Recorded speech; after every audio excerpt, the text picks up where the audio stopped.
That clock keeps ticking like a metronome, and my thoughts keep telling me to get me home, but my balls keep telling me to let me just let me That clock keeps ticking like a metronome, and my thoughts keep telling me to get me home, but my balls keep telling me to let me Fuck all that shit, just let me go.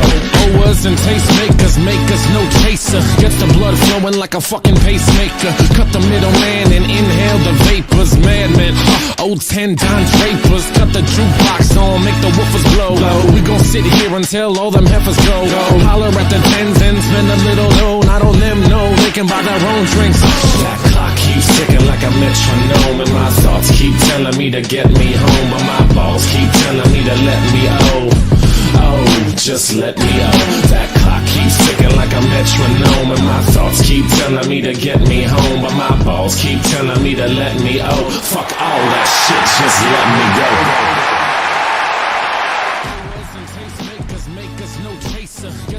Ladies and gentlemen, boys and girls, professional wrestling fans and friends of all ages, welcome to the first ever Wrestling Rundown collaboration with AlwayZ Wrestling as we bring you another unscripted, unrestricted ATW view. For those that are returning, you know what this is, for I am the Simple Man, and my name is Noah Foster, here with quite a party of interesting and open wrestling fans here. Allow me to introduce today's panel. First off, I have representing Weymouth Youth Wrestling and the Wrestling Rundown at heart.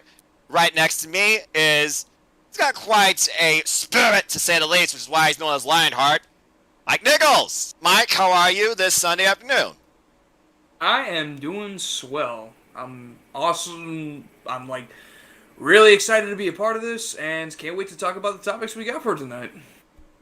Well, I'm sure we're going to have plenty to talk about as we look at All Things Wrestling. Speaking of All Things Wrestling, this guy has been committed to this platform known as the Wrestling Rundown for nearly, I believe, 300 episodes now, and he is the biggest Undertaker fan you will ever meet in your life. He always rises to the occasion, and that is undisputed. Representing Adam Cole, baby, it's my pleasure to introduce the Birdman, Owen Finch. Owen, it's good to see you. It's been a long time since you and I have talked about All Things Wrestling. How are you? I'm doing very well. I'm very excited that I was actually able to make this work out because as of late, I've been planning videos and then they don't end up working out. So I'm glad this worked out, and I'm excited to talk about today's topics today. And fair enough. And of course, the brainchild, the technological wizard, but he doesn't burn people as far as I know. At least not physically, maybe mentally. He's different. I'm, of course, talking about my fellow ATW colleague and commentator partner on the Jet Beach of Never Good Times, James Hebert. James, how are you? I'm doing good, man. Just call me the how do you put quintessential stud muffin, James Hebert. No, not at all. Are you kidding me? Look at this. I look like Who Done It and Run this morning when I got out of bed. It was bad. No, but honestly, you and Trevor Murdoch can make a good tag team. oh boy. Oh, we'll see. I have no cardio either, to be fair. But you're not a wrestler. You're not a wrestler. I am not a wrestler, and I admit that. I am a CAW wrestler, which you can check out, as Noah said, on youtube.com/user/WYW Pride, along with Mike Nikos. So go check that out. There you go. My corporate plugs there done. But yeah, I'm looking forward to this, man. As I said, and I'll say it on the air, if I'd have known that I was going to get Caro on and I was going to get Nikos on, I would have done this as like a four-way crossover, because that's basically kind of what it is. But, you live and you learn. Well, again, your content creation knows no bounds, as well as the opportunities you seek to expand your horizons, as you did here, as I am proud to introduce my fellow all-elite correspondent for the Daily Slam, aspiring writer, and a fellow Sonic for Life fan, the lovely Taro. Caro, good to see you again. How are you? Thanks so much for inviting me. I'm doing all right. I just got some Wawa coffee here for this conversation, and I'm excited to talk to y'all. It's really great meeting y'all. It's great meeting you all. I'm glad I was actually able to get you on for this, and now that you have that coffee, I kind of want to get myself some douche shit. A little bit of the bubbly or something. A little bit of the again, bubbly. At least you're A little bit of the caffeine for me. This is At like a least you're vanilla getting dew latte. and not something to eat like you do in every one of our podcast videos, Mr. He-Man. Hey, Herbert. listen. Sometimes He's not ashamed. What were He's you not gonna say? ashamed of it either. Yeah, he's I'm not ashamed of it either. Listen, dude's gotta eat. All right. Yeah, I can respect that. I think can there, respect that. I think there was a time when you could legit hear him chewing on the air, like it was bad. Like I had to tell Okay, him to do yeah, the mic one time. every person that's like an audio nut, including myself, probably was like screaming, "Why do you do the things you do? Why do you do them?" Attention, and you try to be entertaining. But that being said, talk about being entertaining, keeping it real, and probably the strongest knowledge of shoes known to man worn by the Young Bucks. He is truly elite. He is all elite. He is my brother in ATW, in all things all elite wrestling too. Always a pleasure to be communicating and chatting with the King in his house, from his house. I'm of course talking about King A-Train. Anthony, good to see you. How are you? Man, what a lovely crowd we got here. Man, it's good. It's good to talk with all of y'all here. It's gonna be exciting what topics we got into. Maybe a little roast session here too. We talk about the E stuff. A little roast session. I NXT haven't planned. 2.0. I'm sorry, I'm a little bullshit. I got a lot to say about that. All right, we got tops. Yes, we but, got tops. and Yeah, we had to get them out. And here I thought James was just choking on the flaming hot Mountain Dew that I just tried that I'm not drinking during this platform, but I digress. There's a But that flaming means- hot dew. What? It's Yeah, basically it's- the No, you didn't know way I about put that? it. No. Oh no! I what have you tried done it. I now? tried it today. I tried it. Thanks, Brina. I tried it. It's not bad, but it definitely is not one of my go-tos. Let me That being just said, write this down in my notes of shit to try. All right. And Yeah. Let's Oh, Lord. continue. fair enough. I think that's a good segue. With that being said, you guys now know the crew, so without further ado, let's get right into it. There has been a lot going on, literally, this last week in all things wrestling. You figure about what started it all, I have to figure about what Caro experienced live, AEW's Double or Nothing. Back where it all began, 3 years later from Las Vegas, Nevada, this time from the T-Mobile Arena. There were definitely shocks, surprises, and moments to remember too. And I feel like a few people definitely got injured, to say the least, too. So with that being said, whoever wants to open first, give me your thoughts towards AEW's Double or Nothing. James raised his hand first, so I will allow him the floor. I am actually going to freeball this over to Caro because she was there live, and I'd actually like to hear the live perspective because I know on TV it sounded great. But yeah, what was it like live, Caro? Audience was really, really like, as always, high energy. I've been to maybe like 4 pay-per-views. So like I have experience with like the pay-per-view like audience already. So like obviously like the dedicated AEW fans are already there. So like the energy was really loud at first, especially with like MJF and Wardlow. And then kind of stayed consistent with the Young Bucks versus the Hardys, and then same thing with like the House of Black and Death Triangle. They kind of faltered like in the middle because like I know the middle of the card is kind of debatable between like a lot of people. And then like the energy got picked up again with like Anarchy in the Arena. And let me just say, if you follow me on Twitter, I've been mean talking about this match all week. Watching this at home is one thing. Being in the audience for this. Yeah, I'd imagine because I will say when it was taped, obviously they didn't have the multiple cameras, which they kind of in hindsight probably should have had. But I'd imagine this was great live. It was amazing live. Oh my gosh. And like some of the spots that I saw happen didn't even catch on camera. Like there was one spot where like I forget if it was either Santana or Ortiz, but he was beating Jake Hager with like a kendo stick. Jesus. And apparently that wasn't caught on camera. But he was beating with a kendo stick for like 5 minutes. Jesus. And like it was amazing. Like it was That wild would because like we explain were the all red marks. That would explain the red marks on his side now that I think about it. Yeah. Mm-hmm. So like everyone was standing up. I don't think I saw a single person sit down for this. Everyone's just standing up and they're like, what's going on here? And you hear Wild Thing playing on loop, and I'm just laughing where they so need much. to go to see who's beating up who? Because I imagine people are moving all over the place with the Oh yeah, and the concourse. It was like it was not only like the wrestlers who were in this match that were encouraged to be chaotic, it was also the audience too. Like kind of like the audience was like, okay, let's get wild, let's get chaotic, and wow, I've never had an experience like that before. Like it deserves all the stars. What was it like AEW seeing? being interactive. What was it like seeing Zombie Kingston live? Because that looked like a Oh my scene God. out of The Walking Dead, bro. Yeah. Yeah, like I was standing like on one of the side sections that was close to the floor. So like I wasn't exactly on the floor, but I was like kind of close to it. So I had a really good view of the ring. When I see Zombie Kingston come down, as the fandom likes to call him now, I'm just like, oh my god, what happened? Where's Daniel Garcia? Daniel, everybody thought after they saw, because I remember when I saw this, I was doing commentary on Jeff Meacham's show, and I was like looking at him, and I thought in the back of my head, I'm like, did this motherfucker murder Daniel Garcia in the fucking shaft elevator? Like, Yeah. did that just happen? And I'm like, where is he? And you see him with like the gasoline can, and he walks over to the ring, and I'm like, for a second, I'm like, oh my god, is he gonna light the full ring on fire with Jericho in it? Like Danielson just kicks it out of his hand. Please Yeah. no. Yeah, dude. That Like, story from a story- was masterful. Yes, I was gonna say, like, the storytelling is so perfect. Like, Kingston hates Jericho so much that he is willing to kill him in the ring. Well, I Like, mean, all like means. That's wild. and I What? love the idea. Especially, Go ahead, Owen. Yeah. especially since Jericho threw a fireball in his face not that long ago too. So. Yeah. Cause he's a wizard. Yeah. That and then he says, "What kind of man tries to let another man on fire?" Jericho, you still got that magic touch, don't you? You just do, don't you?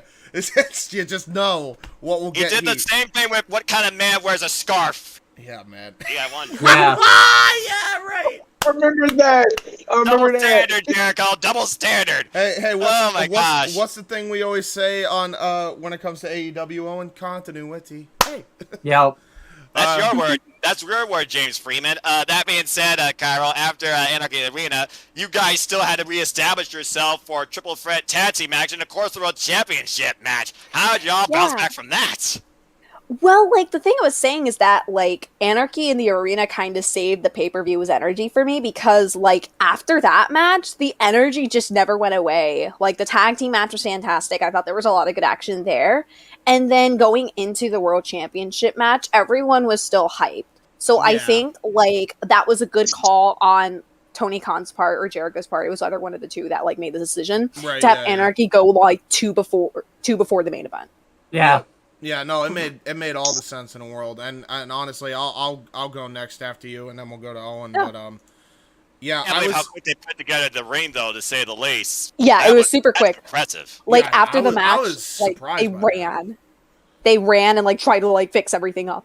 that's I was surprised too. I thought there was going to be like not an intermission, but there was just going to be a ton of interviews for a while. So I'm glad that they were able to get it done quickly. We just saw Los Ingobernables being introduced. Now America's side in AEW, thanks to Andrade Iglo and now El Toro Blanco. Oh, that was so cool, man. Yeah. I lost really my awesome. mind when I saw Roosh. I was like, holy shit, LIP! Dude, if they get, I swear to God, if in this crossover we see Andrade, Roosh, and Tetsuya Naito, I'm done.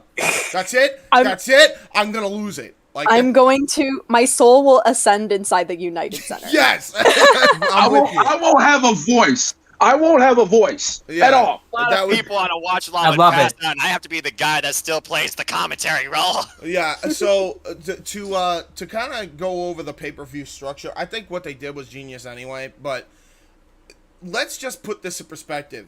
This fucking show ruled. Even on pay-per-view, like it was the best card. I feel like I say this every time. It's the best pay-per-view card that AEW's done because the matches were stellar. The matches were stellar. Yeah. The stories made sense, and the people that won the Owen made sense, and it made sense why it was kind of like, I don't know if it was necessarily that they didn't want to get into the Owen stuff. I think they were just kind of like paying the proper respect and like enjoying the match. And they were kind of saving their energy because, like, when you go to an AEW show, this is kind of the strategy I've seen people utilize.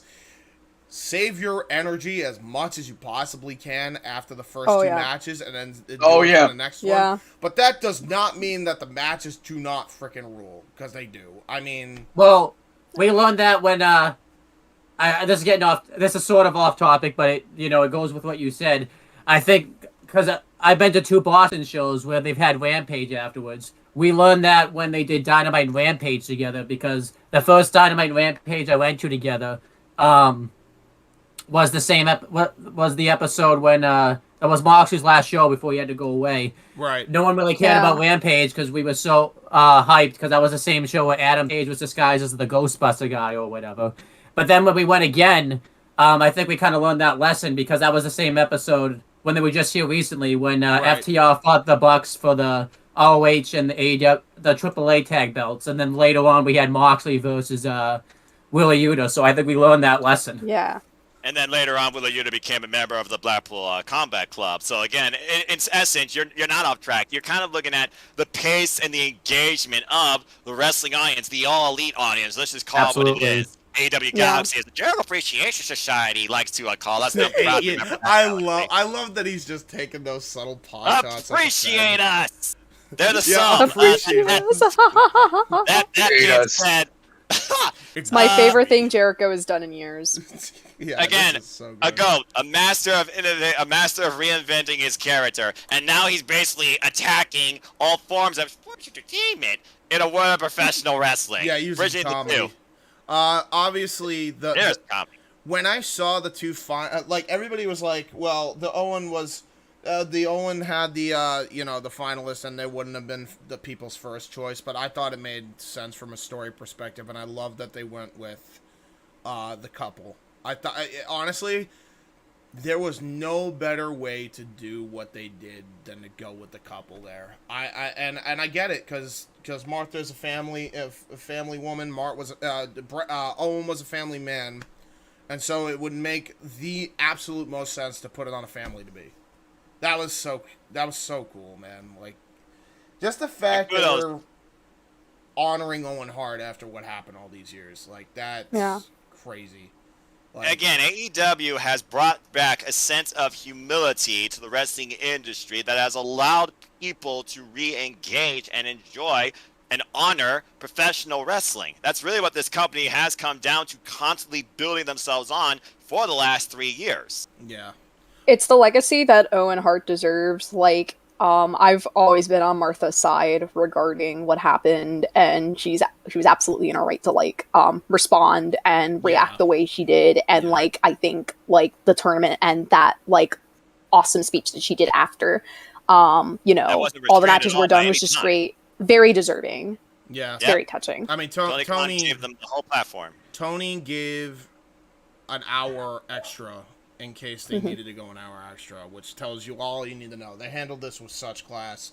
I can't wait for more Owens in the future, man. This is I'm hoping this is an annual thing, and I'm looking forward to it taking place every Double or Nothing. I love this show from top to bottom for sure. Like, this show freaking ruled. And for me, sleeper match of the night was definitely Darby Allin versus Kyle O'Reilly. The yeah. brutality That's underrated. Yes. Yeah, Good lord. That was a sleeper hit of the night for sure. From a day one AEW superstar to one of the most promising professional wrestlers driven in the industry, despite the condition of his back and knees. Those two try to kill each other. Good grief. Yeah, I'm surprised that Kyle O'Reilly is still wrestling with how much kinesio tape he's got on. Holy goddamn! Like he looks at Cesaro. He's like, hold my beer. Yeah. Oh gosh. Yeah, He imagine looks at- those two ever clash again. He Mikey, looks- let's get your thoughts on AEW Double or Nothing. Your takeaways, key moments, or matches, and anything you want to add towards what everyone else has said so far. I'm surprised Darby Allin could still even wrestle, considering how Right. bad O'Reilly kicked him in the goddamn head. I thought I was watching something from Mortal Kombat. But, no, honestly, I was kind of taken out of the whole event because of that one report of the whole MJF bought a plane ticket and was leaving Las Vegas. That kind of ruined my chances. But first match of the card, out of the buy-in, he just shows up, and I'm sitting there going, okay, this is instantly better now. Yeah. But I'm still A sense of skeptical. relief. A sense of relief. Yeah, that's Oh what yeah, it that was a was. huge relief. Bro, for me, And it that's just- legitimately what it was. You, Like, I was like, you, holy James, shit. you called me hours before, just peeved off. Because I had no idea. I don't think anybody did. I thought No. they were legitimately, both sides were just being unprofessional as fuck. Which, by the way, we found out that part might be true. That part isn't a shoot. That part might be a shoot, but now they're working it. Blurring the lines But- between shoot Yeah. and work. We'll Like, get, I we'll guess- get to that. Just like We'll get to that. Oh yeah, There's Mikey, also yeah, this continue. other part of me that just is like I follow Botchamania a lot, so Who I'm just doesn't? like keeping an eye on very close of and keeping track of. All right, let's see who botches what. Right. Let's see. Kyle O'Reilly and Darby Allin, that gets a plus. Main event. Oh, you bet your sweet bippy that gets a plus. Yeah. Yeah. No Even doubt. Punk's like, damn it, I screwed Be up. that as it may, if you're willing to practice, it'll be perfect. Well- Mistakes is the stepping stone to being great. Yay. I love Very it. well said. Truth. And King, last but not least, of course, your overall thoughts from this past Sunday's Double or Enough when it came to the story, the presentation, the length, anything on your mind that hasn't been said. Bucks and the Hardys. I'm surprised no one's talked about. Well, I know Caro talked about it, but the one takeaway I got to get from that was that Jeff was not acting the same towards the first stages of the match, and we know Right. why. we know. I know. Because Yeah. because first he's banged up because of that Darby, that still spot he did, which Dude, I'm I'm surprised he even shocked did it he again the that. second time. I'm shocked he did it for the second time. And plus, during that match, he was, still banged up. Because looking forward to this, the guy was like, the dream match, we're getting it again. Especially And we what did happened get in it. I mean, 2017. it was crazy for sure still, but wow. But I mean, but The last Yeah. I don't. minute. But I don't want to hear any disrespect toward the Young Bucks ever again. Thank because you. Thank you. They literally carried this match, and they literally just proved to you why they are one of the best tag teams in this generation. I don't want to hear any disrespect about the Young Bucks ever again. Yeah, I know. And they also capitalized on it this past Friday I am on Rampage, another classic to remember. Continue, Cairo. I am a staunch supporter of the Young Bucks. Same. I don't care if they're overrated. Whatever. I don't care about that. Their talent is incredible. I love their storytelling. They do so much in the ring, and I will defend them whenever possible. I'm with you. Like, Same it is way. so I am admirable. the same way. Hey, Caro, you'll love my how many hours was that podcast we did, Nikos, roasting old corny boy Oh, about his At least. horrible opinions? Oh, 4.5 That was like hours. 4.5. It was was, wow. dude. It was like child's play, picking apart his arguments. I mean, it was lovely. It was a great time. But yeah, Corny Yeah, was just corny maybe. over there. That's for the last 20 years. Let's just be honest here, gentlemen. I know. You were saying, Ken, continue. Yeah, please do. Oh, we 2017, and we got that in 2022, 5 years later, which expected it. It was still a good one, no doubt about it. And then we finally got the Summer of Punk, which, yeah, Well, about We'll get to man. that. We'll get to that.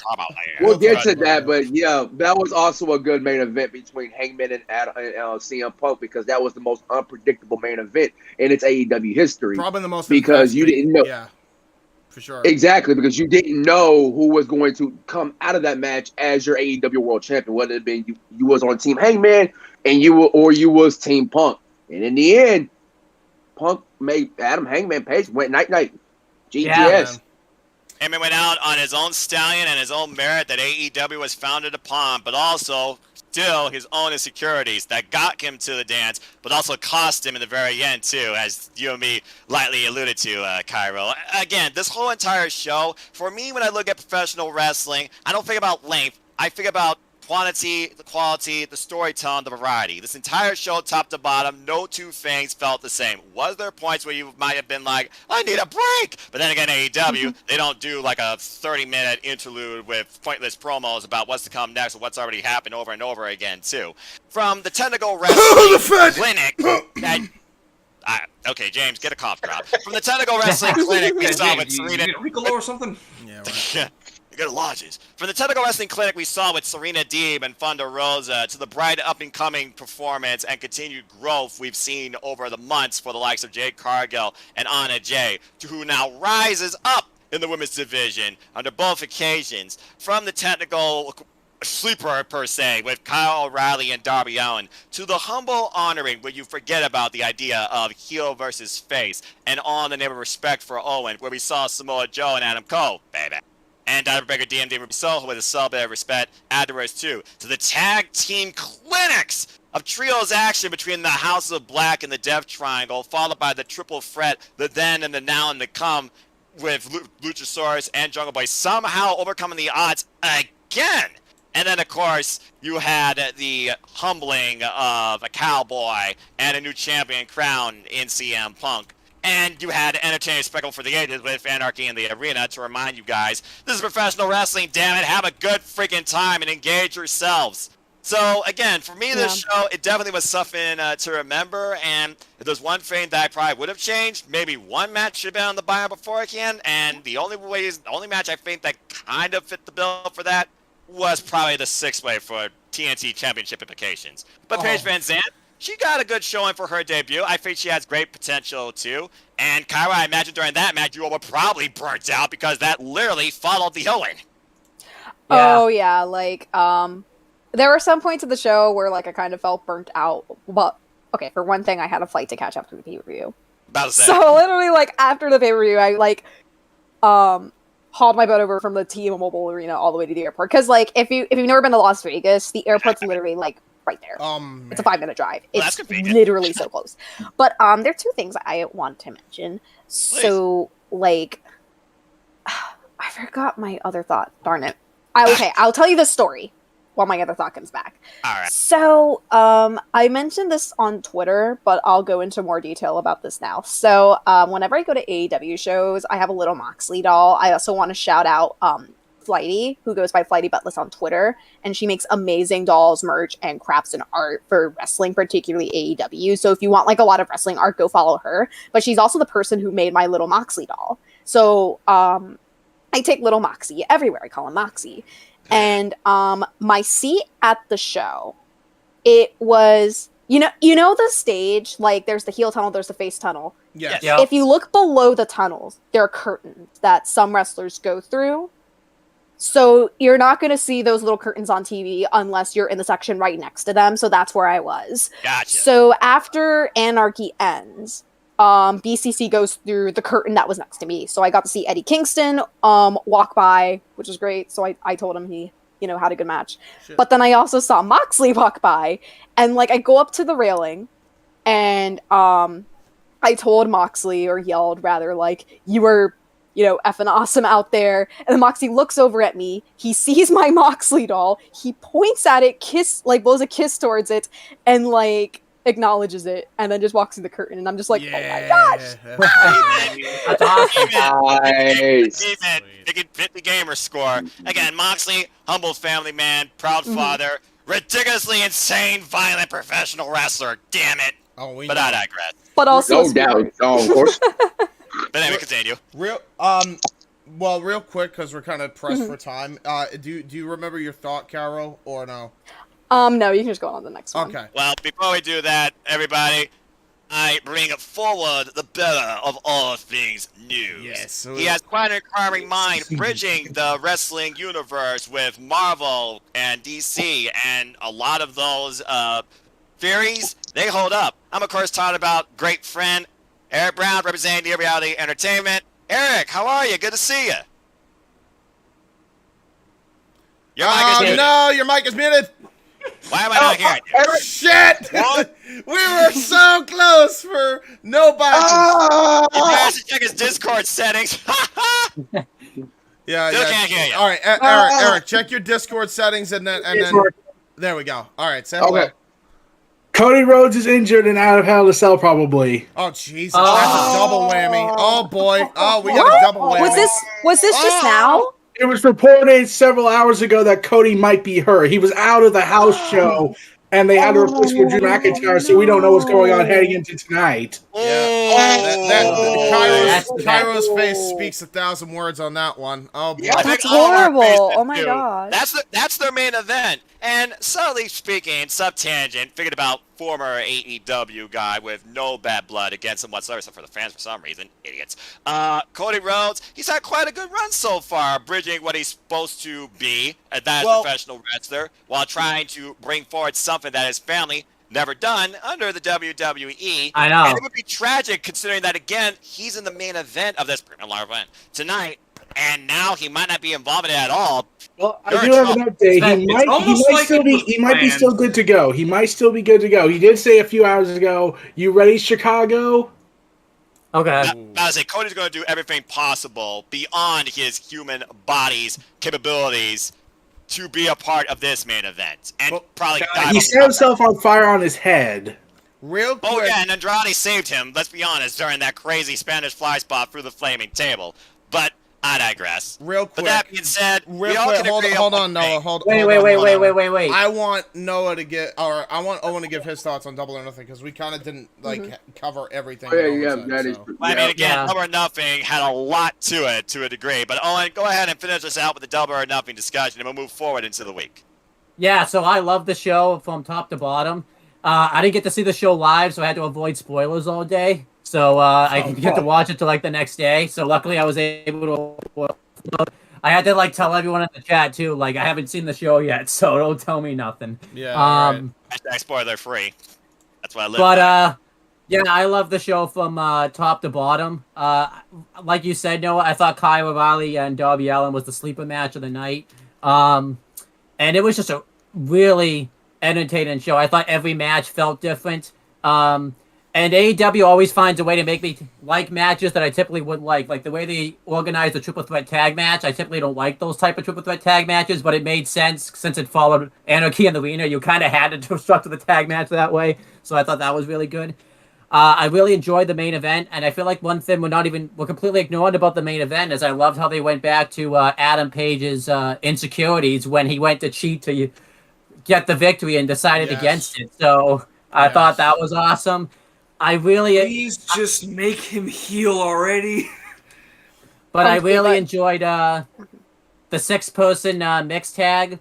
And I really I did too. Everybody else was like crapping all over it, but like that was bad, hilarious to me. It was alright. I enjoyed it. It was like, hey, it was meant to be a train wreck from the word go. That's exactly how it was leading towards. You were gonna have one babyface in the entire program in Frankie. Okay, I can get behind it. So that means we're either going to won the match by himself. Yeah, he almost won the match by himself. That was awesome. But I even loved to how it was like Bizarro World. Like basically like no one really. I think Frankie was the only one that had a defined role in the match where he was the face. You know, I liked how everybody didn't have a defined role in the match. I thought that was cool. And I may get this may be unpopular, but I actually kind of like the whole Sammy and Ty thing. I like that they've turned it into something.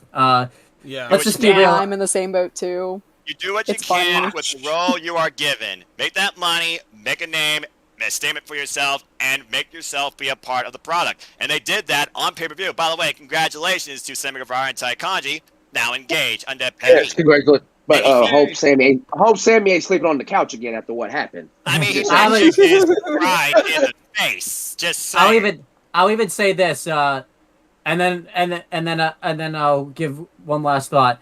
If we had the social media like it was now, everyone would be saying what they're saying about Sammy and Ty about Edge and Lita back then. So why don't we just be quiet? I definitely agree about that. Yeah. I definitely agree about that. But again, different generation. Go figure. Eric, I know you've done a lot of... Hold on. Owen still has one more thought. Sorry, forgot about that. But yeah, like I said, I enjoyed the show from top to bottom. I really love the Owen, and I just absolutely love this show. This might be like one of my favorite AEW shows, and I was kind of concerned with the amount of matches that it had, because obviously I thought they had too much at first, but they made it work. So definitely, if I had 3 thumbs, it'd be getting 3 thumbs up. There you go. There you go.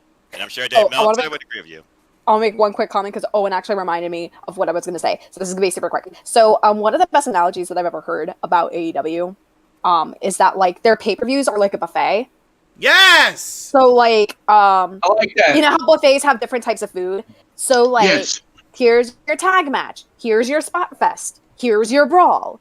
Here's your main event championship match. Here's your comedy. Like, you don't have to like every single match, but there's something for everyone. And that's Yes. what I've appreciated consistently across all the pay-per-views. Even if there are some pay-per-views that I like more than others, I do appreciate at the very least that there's a match type for everybody. Yes. And agreed. Yeah.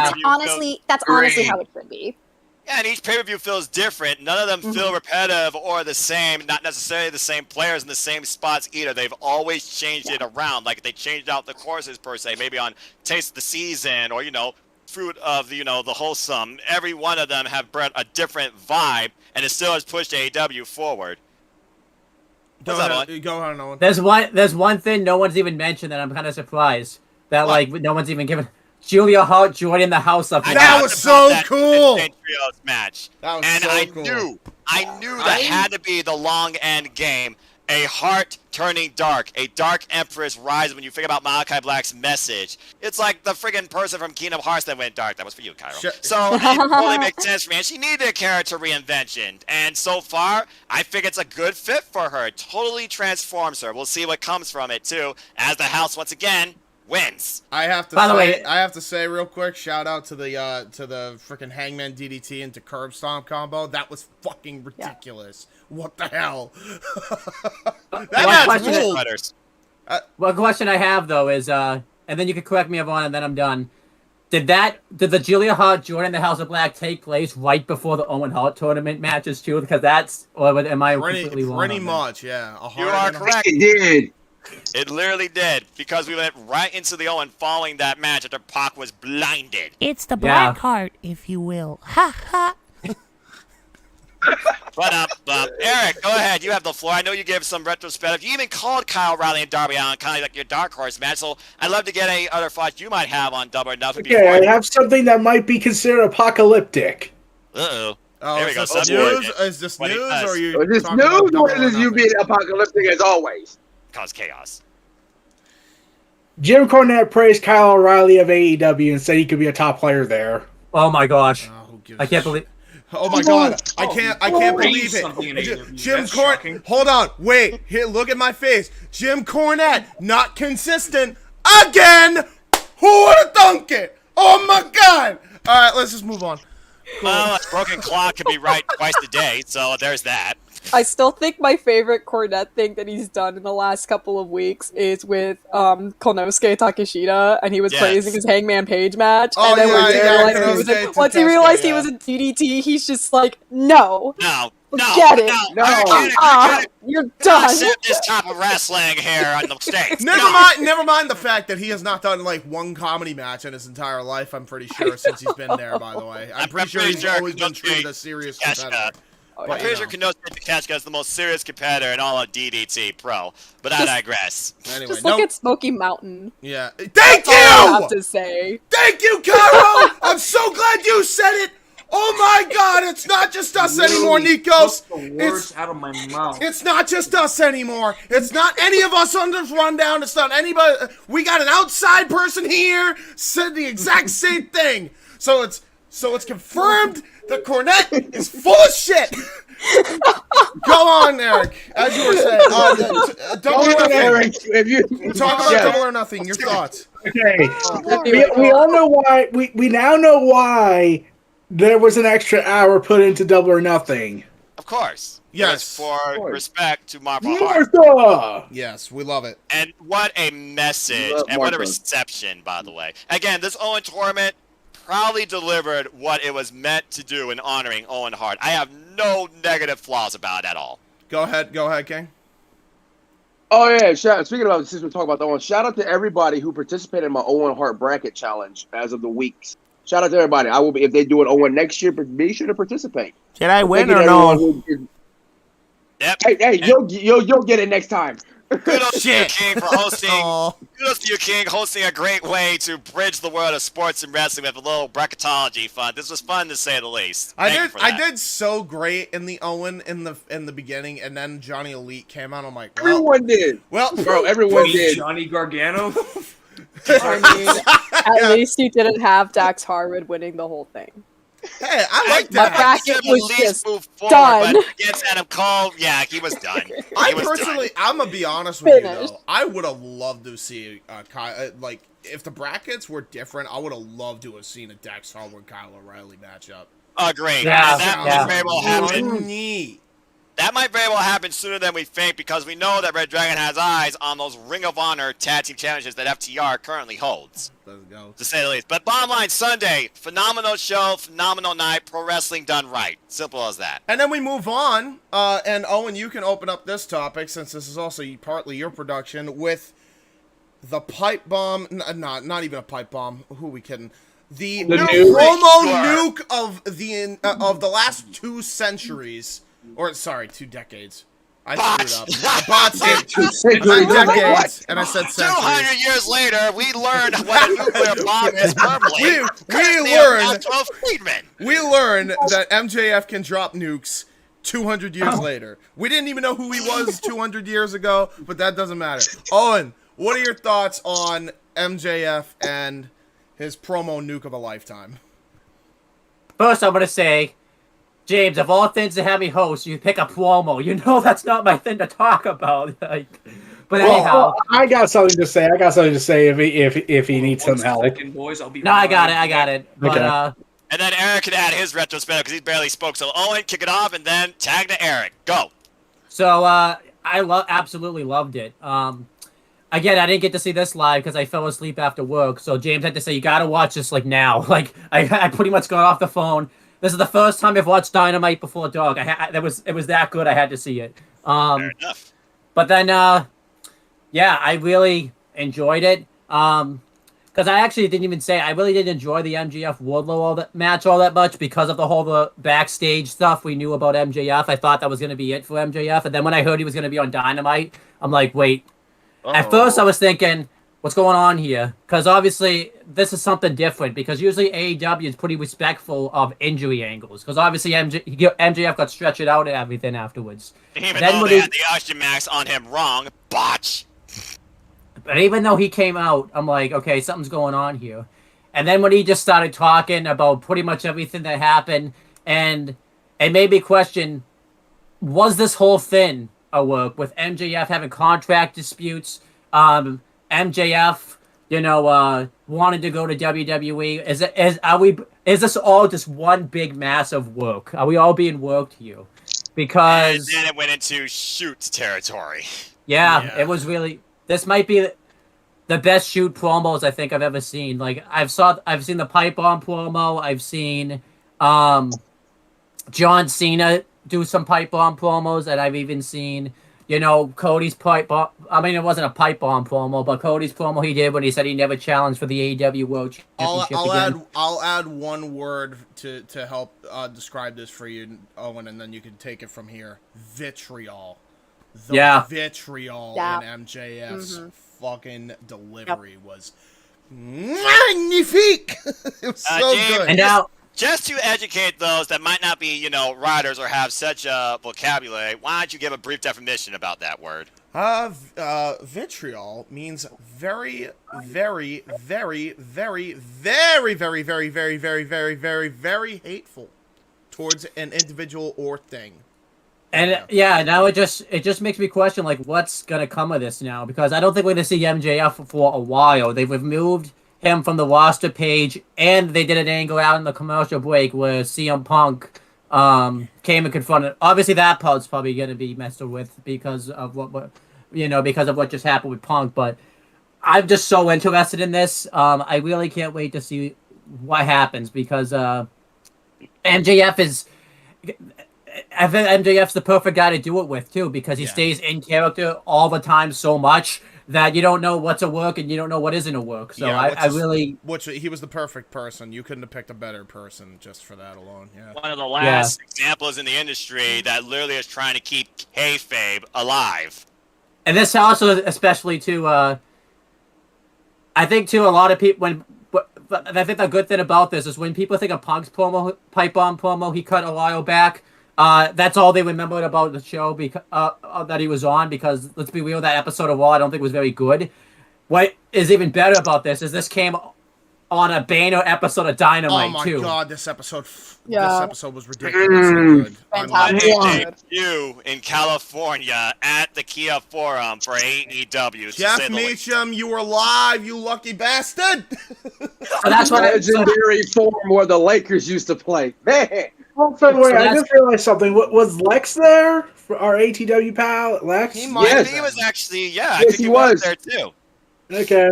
I mean, So God I did willing, like- he was able to get through the traffic and actually get to a seat, because I heard some people in the Paradise Kitty group couldn't even, because LAX traffic is a bitch. Anyway, Well, that's So what Los Angeles like to add traffic to is this. horrible in general. oh yeah, I know. I'm well I've aware. heard I'd LA is a like to add to nightmare. MJF's promo. All right, Owen, do you have anything further to add before you tag Eric in on this conversation? Yeah, but I'll just say that's the thing I like the most about this promo is when you think of this episode of Dynamite like 6 months later or like even a year later, there's gonna be other things you're gonna remember other than MJF's promo. I think that's gonna be the best thing about it. Like that 10-man tag was ridiculous, and so that the fact that Tanahashi stepped foot on New Japan, which we'll get to, I'm sure. But Yeah. All right, let's get to Eric. Let's get to Eric. Eric, go ahead, man. I know you have a lot to say about this, and you kind of gave an interesting metaphor of what this kind of is, too. So take it away. So one of the things I brought up was on Twitter is that someone on Reddit posted a video of MGF's nuclear bomb promo, and they noticed that it resembles several tidbits from CM Punk's promos from 2011 all the way to 2013. Yeah. And then I wrote this, the best way to describe it. The demons CM Punk has in him never went away. They merely found a new host. Mm-hmm. Yeah. Because CM Punk, as we alluded to, Caro, is basically this. It's like when he made Punk bleed on his white tee, all that energy from Punk's demons just kind of he absorbed it as if as if he were like a supervillain. I will take this part of your blood and make it my own. Give in to another man's sins. And MGF touted how he's always the most consistently highest rated guy on the show. So someone actually got the number by number rating. Yeah. Apparently, it wasn't Tony Khan. No, it was WrestleNomics. Here's the best way to describe what the total viewership was for that segment. And that's when and after that segment, the viewership declined a bit. Yeah. The total viewership for that promo alone was 1.1 million. Yes, I did Holy see that. hell. Yeah, he was. Yeah. And only behind Punk's segment, by the way, which is the opening match. I mean, Right. it's true. It's true. They are the two biggest stars. It's weird that this is how I see it. This is going by Nielsen, right? And I've been saying that as good as they are using that as part of the work, I've been saying this for months. We don't know the true numbers yet because we don't have all. Streaming is the future. Considering Exactly. that you can watch AEW on Sling TV or Hulu TV or any or you can watch it on the TNT app or the TBS app, depending on the show. Fight TV. Yeah, like This is Playing TV for me. yeah. I don't know if this is still the case, but I'm pretty sure they show AEW again like on other networks too. Yeah, so I'm pretty exactly. sure that. TNT's they also have it on TNT in Spain. And here's another thing. Canada and Italy. Anyway, continue. Let me just explain this as well. For those who are saying AEW's ratings are not as good as they could be, based on what? Because if you're just basing it on Nielsen, who owns a Nielsen box anymore in this country besides old people? Well, the thing is like TVs are like nowadays they're very antiquated. Like Right. everyone's just streaming on computers, tablets, whatever. Like maybe like in the late 90s, well, absolutely in the late 90s with the say Monday the Night Wars 90s with was WCW, way more. WWF. Like everyone had TV, obviously, and the internet hadn't evolved yet to the point where streaming was possible. So of course, the only viable means of comparing ratings was television sets. Exactly. But nowadays, like it's 2022, people are streaming and they're watching AEW in different ways, maybe illegally, but you know, like yeah, just, Too many what I'm trying to avenues say is measure that, like- anymore. That's the problem. TV ratings don't provide the full picture There you anymore. go. Simple as Maybe that. in the 90s, maybe in the 2000s. I think it's when everything switched away from analog to digital.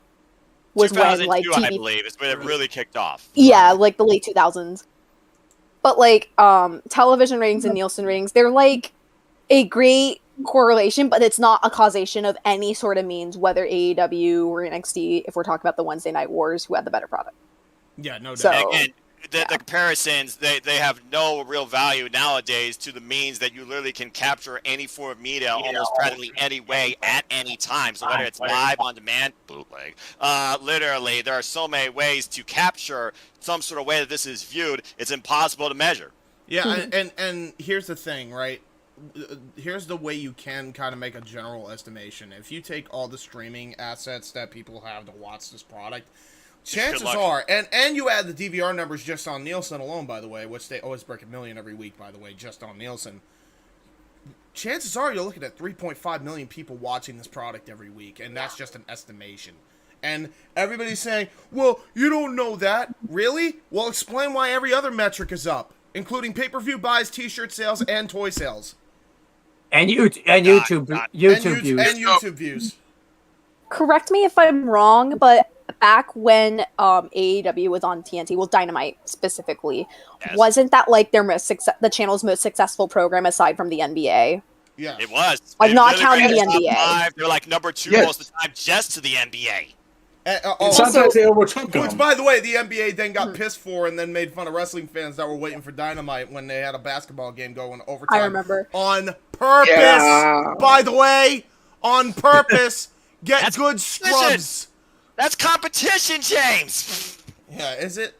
Also, keep in mind, this is one of the funniest things ever, and like I can't believe wrestling history will have to look at this, but research has shown through television numbers, I think WrestleNomics talked about it back in January, but one of the reasons why Dynamite on TBS has amazing banger opening matches almost every single week is because of the Big Bang Theory, because apparently so many people watch reruns of the Big Bang Theory that's the lead audience going into Dynamite, and that's really hilarious to me. It's like the last 5 minutes most of the time too, Caro, because literally when King starts the Zoom, I'm literally looking at Big Bang Theory for like the last 5 minutes. And Big Bang So Theory. I just think it's hilarious. I just think it's hilarious that 30 years from now, wrestling historians will have to credit the Big Bang Theory as one of the reasons why AEW is so successful on TBS. Yeah, pretty much.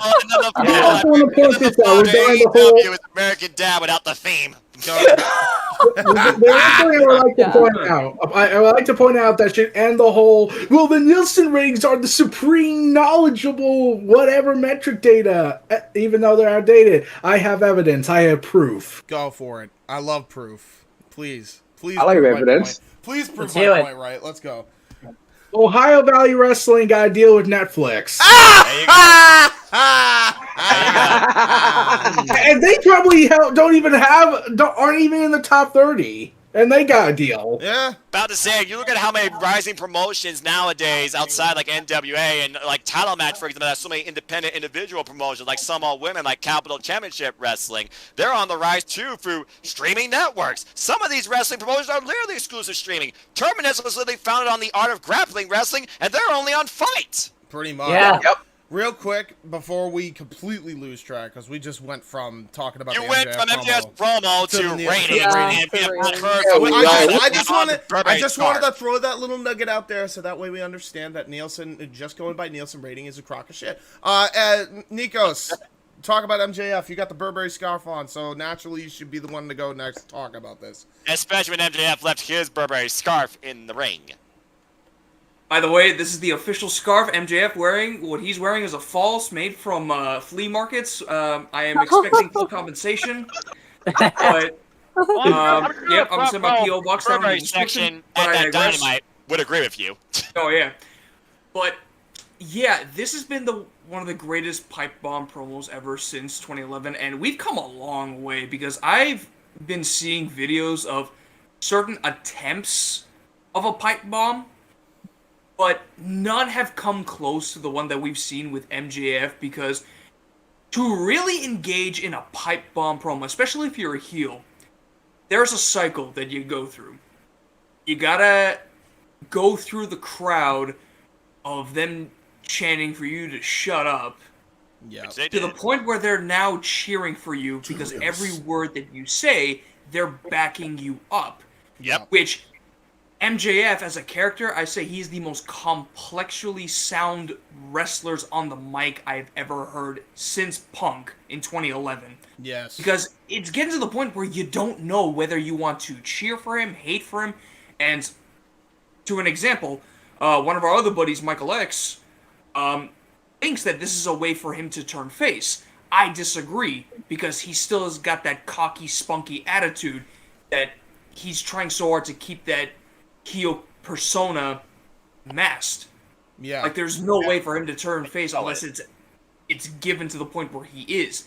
This pipe bomb blows that conception out of the water because he goes after everything. He's going after what journalism, what these journalists hate, and he'll go, all right, I'll give you one better. Because a lot of these journalists will say, this has been the worst pipe bomb promo because of the language. Then, you know... Who was saying that? Believe it or not, Meltzer. Believe it or not, Meltzer was. And I... Meltzer was. Yeah, completely That doesn't disagree. surprise me. Good grief That doesn't almighty. surprise me at all. Nikos had to go off the air. I'll continue from his point, just to kind of go from that. I think because he brought a lot of very compelling points, to say the least, with how this promo went full circle against basically everything the wrestling industry stands on. I think the thing that I caught the most after watching it a few times, because I'll be honest, I watched this like about a dozen or so times, was... Okay, there he is. He's back. So go ahead, bridge the spot, then we'll go back to him. The subtleties of the promo, Nikos. Oh, you catch he doesn't have the Dynamite Diamond ring at all. He does not take that at all. But the one thing that he does do, and I'm just going to explain this, to how the bubble of AEW is not as small as you think. No. Because we get to know what's going on backstage. We get the understanding between the animosity between him and Tony Khan. We get the politics that's brought out. More importantly, we finally get to see an AEW wrestler speak or acknowledge the name drop of WWE. Yes. Because lately... Like, just straight up. I mean, sure, are you going to say the fact that, Jim Ross accidentally called the AEW Championship WWE Championship? Okay, look, Jim Ross is an old man. Yeah. We can excuse that. Leave JR alone, one of the greatest of all time, alright? He can get My mixed favorite up. TV. But, I love watching WWE Dynamite every Wednesday. Yeah, same thing. I'm happy to be a part of the AEW universe. but for MJF to just... Galaxy. But for MJF to just purposely name drop WWE, just say, why are we keeping this name a secret? Because lately, the wrestlers say they name it as, the other side, or that other place. The other company. Just straight A up. sloppy MJF just shop. straight up says, I'm calling it WWE. It exists. Why can't I say the name? It exists. Yeah, it was brilliant how he just went and said it outright. And he says, and the way he says it, I think the best part of the promo, the part of it that peaked was obviously towards the end when he's screaming after he talks about how it's the biggest minute-for-minute draw, just as we said, going by Nielsen anyway. And he goes and looks at Tony and is like, but whatever you do, don't ask him to reach into his pockets and pay the man who's been busting his ass for him since day one. No. Make sure he hoards all that money so we can keep bringing in those ex-WWE guys that can't lace my goddamn boots. And he's shaking the mic. That promo peaked. Fuck me. Right. He talked about in the promo how he is the best in the world because he's the only guy that can make you feel. I don't think he's the only guy, but he's absolutely the top guy, and he's the best in that field. No argument for me on that, man. That because I felt that. I felt the anger. I felt the vitriol he had towards TK. That I felt every bit of that. Especially when 100%. afterwards, his final words were, "You bleeping Mark, fire me." Yeah. Oh my God, when they dropped the F-bomb, I think that's what made it more realistic for me. Was that he dropped the F-bomb, Nikos, probably. The thing about when you talk about, vernacular and profanity, when it is put forward in context to raise the identity of your point, that's when it holds more merit, and that is when it has a, I feel, longer standing message. To say this is going to be one of the most memorable promos in the wrestling industry, to say the least, is an absolute accurate statement, because he looked at the art of professional wrestling in AEW. He looked at the hierarchy in AEW. He looked at the comparisons in value to AEW and former WWE, either trained or raised or risen and fallen, released, did not decide to continue, etc. He literally put himself on a standalone pedestal that outweighs everything in AEW, but also anything Tony Khan could bring forward from the WWE. I don't think I've ever heard a promo where he just shit all over Ring of Honor, New Japan, and WWE all in one fucking promo. Like, it was just... Yeah. It was, like, ridiculous. Like... Yeah. All the bullet I points. think what makes this promo like really stand out too is this is the first time I think on like a platform where someone's done like a pipe bomb against AEW, because I think now we don't really I think nowadays when someone does a pipe bomb on WWE against WWE, we hear about it all the time now. We know nothing's gonna happen from it. We're excited about this because something could actually happen, because AEW does this thing, and it's called it's very simple, guys. It's called read the room. Yeah. I listen to its fans, but to say the least. But Caro, again, you and I talked about for 20 minutes, so feel free to go ahead and strip down this narrative as much as you want here. Oh yeah, so I have a lot of thoughts about this. I just want to say first is that it's one thing for y'all to be at home wherever you live and just watch the news. Imagine being in Vegas while all of this is happening. So like, okay, so I told Noah this, but I was out eating lunch with friends, and after lunch we were gonna hit up FanFest, and I'm just looking through Twitter, and I see that MJF no shows his meet and greet, and I'm like, okay. Yeah. This is weird. And then as the afternoon goes on, I'm asking fans, like, you know what happened with MJF? And they're like, oh, I don't know MJF. Like, everyone at FanFest is super confused.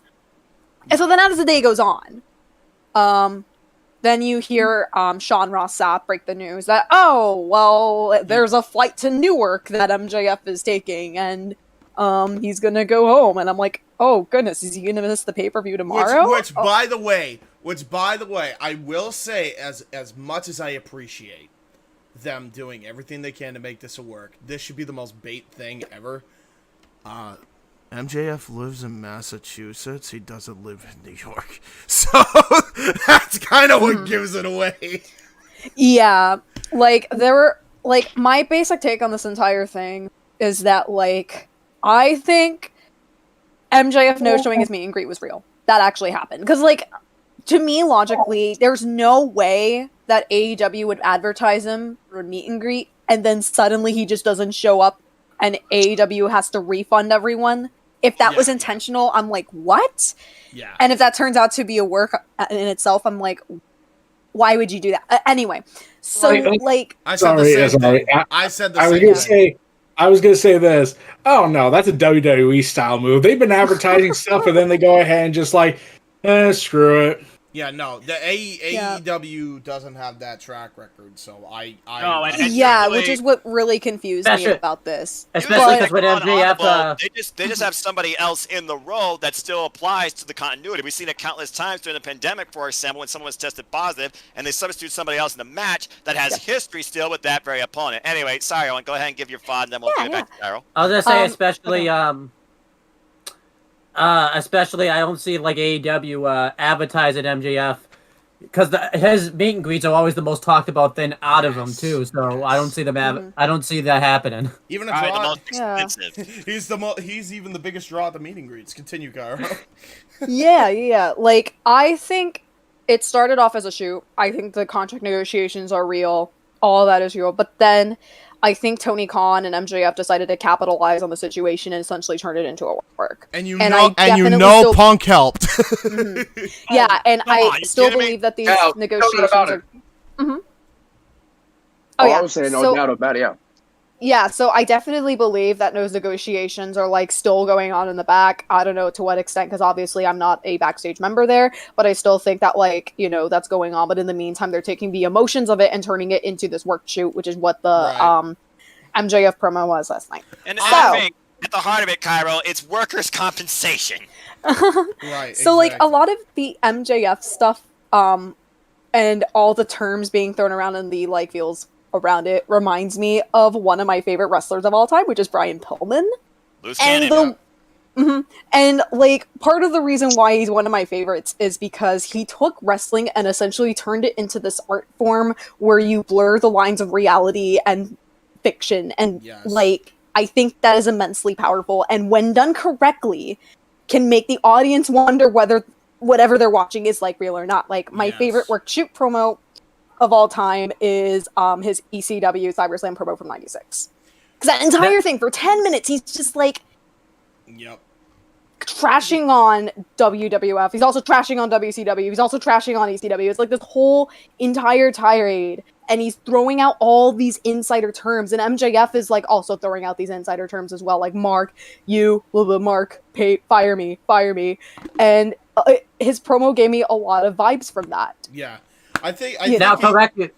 he took everything from the well. He took Brian Pillman. He took Ric Flair with the delivery, and I'm convinced when he was saying, "Don't count me down, you piece of shit, shut your mouth." He straight up ripped that from frickin' Stone Cold at the WrestleMania 15 Rage Party. Yeah. It was a straight rip from that. Did any of y'all notice that, like, he's intentionally breaking kayfabe? Because if you remember from the end of the Wardlow match, MJF is taken off the stretcher and he's leaving. So clearly, you would think logically that one, he's severely injured, and two, if he shows up on Dynamite, he's going to show up either like a wheelchair or crutches, which neither happened. So he's non-selling what happened to him Sunday. And he's not selling his character either because he's not in that full get-up with the blazer and everything. Now, correct me if I'm wrong, too, because we just talked about Brian Pillman. Didn't the same storyline pretty much happen with Pillman, and then it turned into a shoot? Wasn't he supposed to, like, leave WCW or something? And then come he ended back, up... Yes.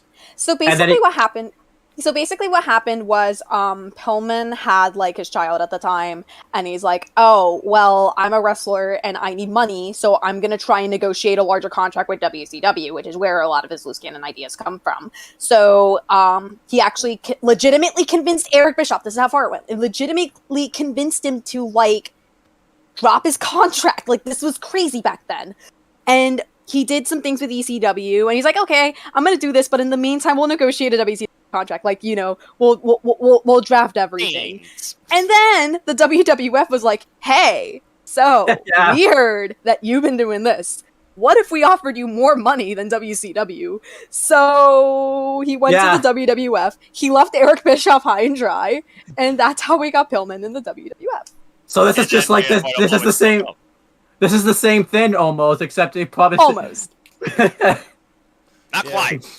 It'd be wild if Tony Khan legitimately Brian just Pillman, the greatest cut con artist in wrestling. Yeah, pretty much. some galaxy brain stuff. Yeah. Owen Hart, the greatest ribber. Brian Pillman, the greatest con artist. Who knew? Let's give King the floor, because King has not given his thoughts on this pipe bomb. Yeah. In the middle of all this conversation and context, King, again, you and I, we watched it via Zoom, and we both reacted like, holy bleep. So go for it, man. My opinion, this was basically, I'm surprised no one gave this comparison, but it gave me, yes, we heard the pipe bomb in 2011. But anybody ever mention it kind of gave me Joey Styles 2006 Raw vibes too? That's a good one. Yeah. Oh, wow, that's I saw some people say that comparison on Twitter. So it kind of gave me that.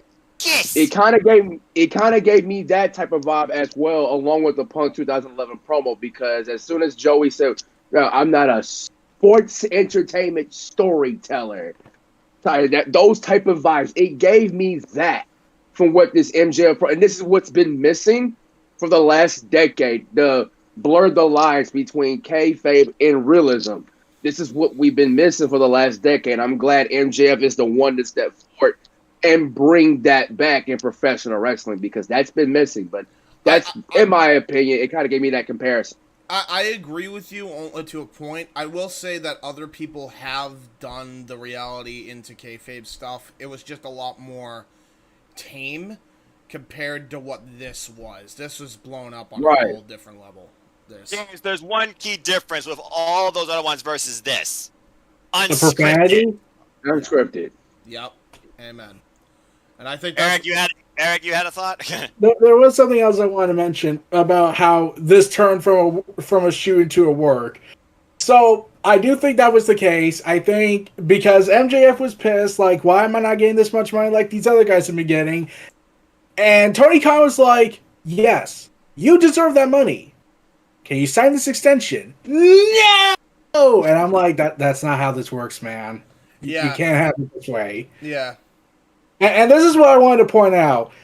I think there's just something that they didn't anticipate. Here's the thing. This probably wouldn't have been happening. All this wouldn't be happening if the pandemic never happened, if Brody Lee never passed away, or if Nick Khan never took over WWE. And fired a bunch of people, yeah. I mean, that's what it comes down to. Nick Khan. Big domino effect, to say the least. All these factors coming into play, and the fact that But with Brody Lee passing away, I mean, I could see the other things. That was the turning point, not only in AEW but the wrestling industry. Yeah, I think that's why. And here's the reason why he mentions that. I know exactly why Eric mentioned it. Oh, and here's basically the reason why that was brought up.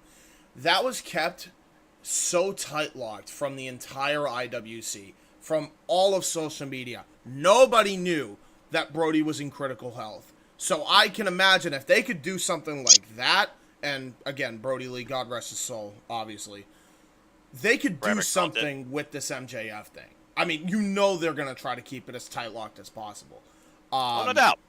And listen, I understand that this is a work. I think everybody in this room understands that this is a one big giant work, but it's so real and it invests me enough that I'm in it for the ride. And if casuals are believing that this is real, guess what? You just got the best of both worlds and everybody's happy. And they're also extending their audience, and they're trying to tell people that what you see in professional wrestling is not necessarily always the F word. As we saw afterwards when we came back on the Dynamite, there was still MJF chants galore.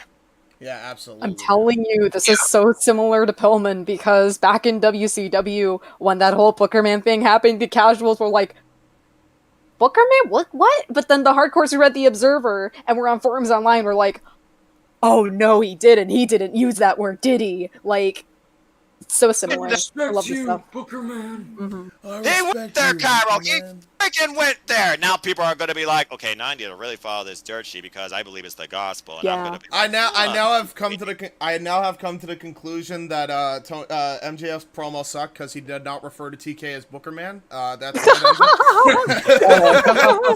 should do that in his next promo. Next time he's on TV, hey Booker Man, you think you can silence me? Think again. Oh, Forget man. invading with a microphone. Man. You know what? I wouldn't doubt it. Hey, by the way, when I will say when he said that you're not fans, where were you guys when you were calling me an unprofessional piece of shit? That's my fault. Sorry, and my fault. You know what, James? I'm you're just gonna say guilty. this. When You're he guilty. said that, I have a feeling in my brain because you have a tendency of tagging wrestlers. I did and tag them. creators Yeah, I on tagged. Twitter, and No. I'm thinking to myself, So when I thought it was when that part of it was a fucking shoot, I straight up tagged Tony and MJF. Get the fuck over yourselves and do business. Oh no! And I told you that. Put it this way. I saw the tweets. I'll explain my position before people get Before angry. you say that, but I also did say Tony was willing to do business. MJF didn't want to sign an extension, Which I didn't know, so my bad on that. My bad, TK. Oh, James. But let me explain my position on this, and no one knows my position. I was looking forward to Double or Nothing for months and months, even though there were some situations where I'm like, how the hell are they going to book themselves out of? Now we see how they booked themselves out of it, so we're good. But at the time, had no idea, and then I heard MJF was doing this thing, and then Tony and him were doing the thing, and they were having their quarrel, and I was like, why do you gotta do this the day of the event and zap all my fandom out in like one moment? I'm like, oh no, am I not gonna like this now? Like, Do I have to set myself for low expectations? That's what was my mind was going. Like, I've my mind just went all over the place.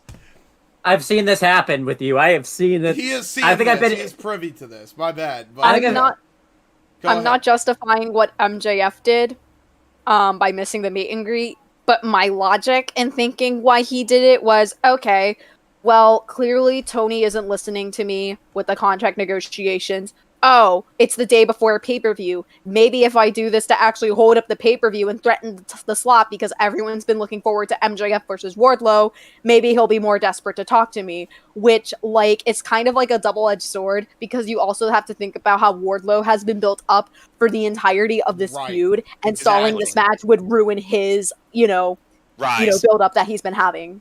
There was a catch. So I understand. Vegas. I understand why MJ. I understand why MJF had the 24 code and just went back. Yeah, right? He literally arrived just before it was time for him to come onto the show, too. And he even insulted us with the whole playing thing, up yours as well. Yeah. And then afterwards, as we learned, Caro, literally, once the match was over, okay, I'm out of here, see ya. And then we learned Wednesday, uh-oh. And here we are. Yeah. Yeah, it's. Here's the thing. People were trying to say, "Oh, this is just like Sasha Banks and Naomi." I was like, "No, it's not." I'm so sick of that comparison. It's not even comparable. Like Sasha and Naomi were given promise after promise after promise after promise, and Vince broke it again and again and again. Tony Khan said, "I'll work it out with you." Don't sleep on her. And Tony Khan was like, "I'll work it out with you. Just sign this freaking extension." Yeah. And MJF's like, "No, I want to do it my way." And it's like, you can't have it both ways. Well, okay. Let me, in defense to MJF, as much as I shitted on him for how he handled the business when it was a shoot. In defense to Max, the reason he wants to do it his way is because he has a fucking right to. He is, if you go by the Nielsen rating, the biggest minute-for-minute draw behind Punk. So therefore, he should be getting more money, and they should be rewriting the contract outright. It should be. It shouldn't even be a question. Like that alone, with the knowledge that we do know from the Nielsen numbers, he should automatically be getting rewritten a contract because he is one of the key segments on that program every week, and everybody always talks about him. So I understand where he's coming from there, and that over in his promo, which by the way made this work shoot promo so fucking beautiful because I think everybody, even the people that were calling him an unprofessional piece of shit, were legitimately like, this is like you have a valid point. You have a valid point here. So it all worked out, I think. But this is what I also mentioned. I mentioned how MJF wants to have the same contract but get more money, and I said that's not how this works in this industry. No. Like Roman Reigns told Vince up, I want to work less shows. I don't want to work house shows anymore, or as much as I used to. Vince was like, okay, just sign this new deal and stay around longer. Okay. And we're there. No dispute happened. Then Sasha and Naomi got pissed off, and we all know where that goes. Exactly. It's there is an update on them, about them. Naomi's on social. You know what? Let's go to a break, and we'll talk about it after. We're gonna get to some WWE talk, just so that way Owen can give a little roast session to a certain brand. Very, very powerful brand. Before you go there, James, let's just sum up this segment like we always do. As far as the MJF segment goes, probably the greatest segment so far in AEW. I can't wait to see what's next. Everybody, put your thumbs up. Right? Everybody, put your thumbs up. And when we come back, we're gonna give the people what they want. And then we're gonna talk about NXT Takeover, and then it's gonna be thumbs in the middle or thumbs down. I mean, your interpretation. Takeover, Jay. Takeover, James. What's that? Takeover, I'm sorry. It's not a takeover. Hey, Owen, why don't you lead us into the break for once? Say something. We'll talk to you when the break comes back. I've never done this before, so. Oh, and you gotta work better on that. Folks, this has been AEW. Stay tuned as we take a short intermission and we come back to talk to you about sports entertainment from the prioriters themselves, the WWE. We'll be back. The following announcement has been paid for by the Indie Force Podcast. This is podcasting like you've never seen it before. In 2019, Michael X won the Wrestling Rundown Predictions Championship, taking the wrestling world by storm. When the virus attacked, these 4 individuals would create a podcast to talk about the nerdiest shit on the internet, filmed in the Massachusetts underground. They talk about everything from professional wrestling, YouTube, mixed martial arts, movies, comic books, tabletop, video games, anime, social media, content creation, and everything in between. Watch the Indie Force on the J. Hebert Studios channel now and subscribe today. The following announcement has been paid for by the Indie Force Podcast. Do you think you have what it takes to cut the greatest promo in professional wrestling history? Step through the ropes, pick a gimmick, and know your role. The Ring Scoops Wrestling card game is the ultimate pro wrestling fan party game. Draw cards at random, use your creativity, and cut a promo on your opponent while the audience cheers. The Ring Scoops card game. Available now. Good evening, ladies and gentlemen, boys and girls, Indie Force fans of all ages. I am Luke Lynch, Commander of the Legion, and if you have not already, check out my adventure vlog series over on my channel. Grant you, it's not the most often updated series. It's definitely far from frequently updated. But when it is updated, it's good times, geeky, nerdy, and fun times all around with cool geeks from all walks of life.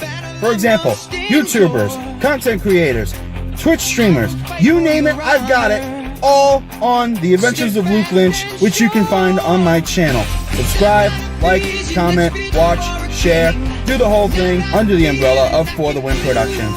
Future James, take it away with that outro.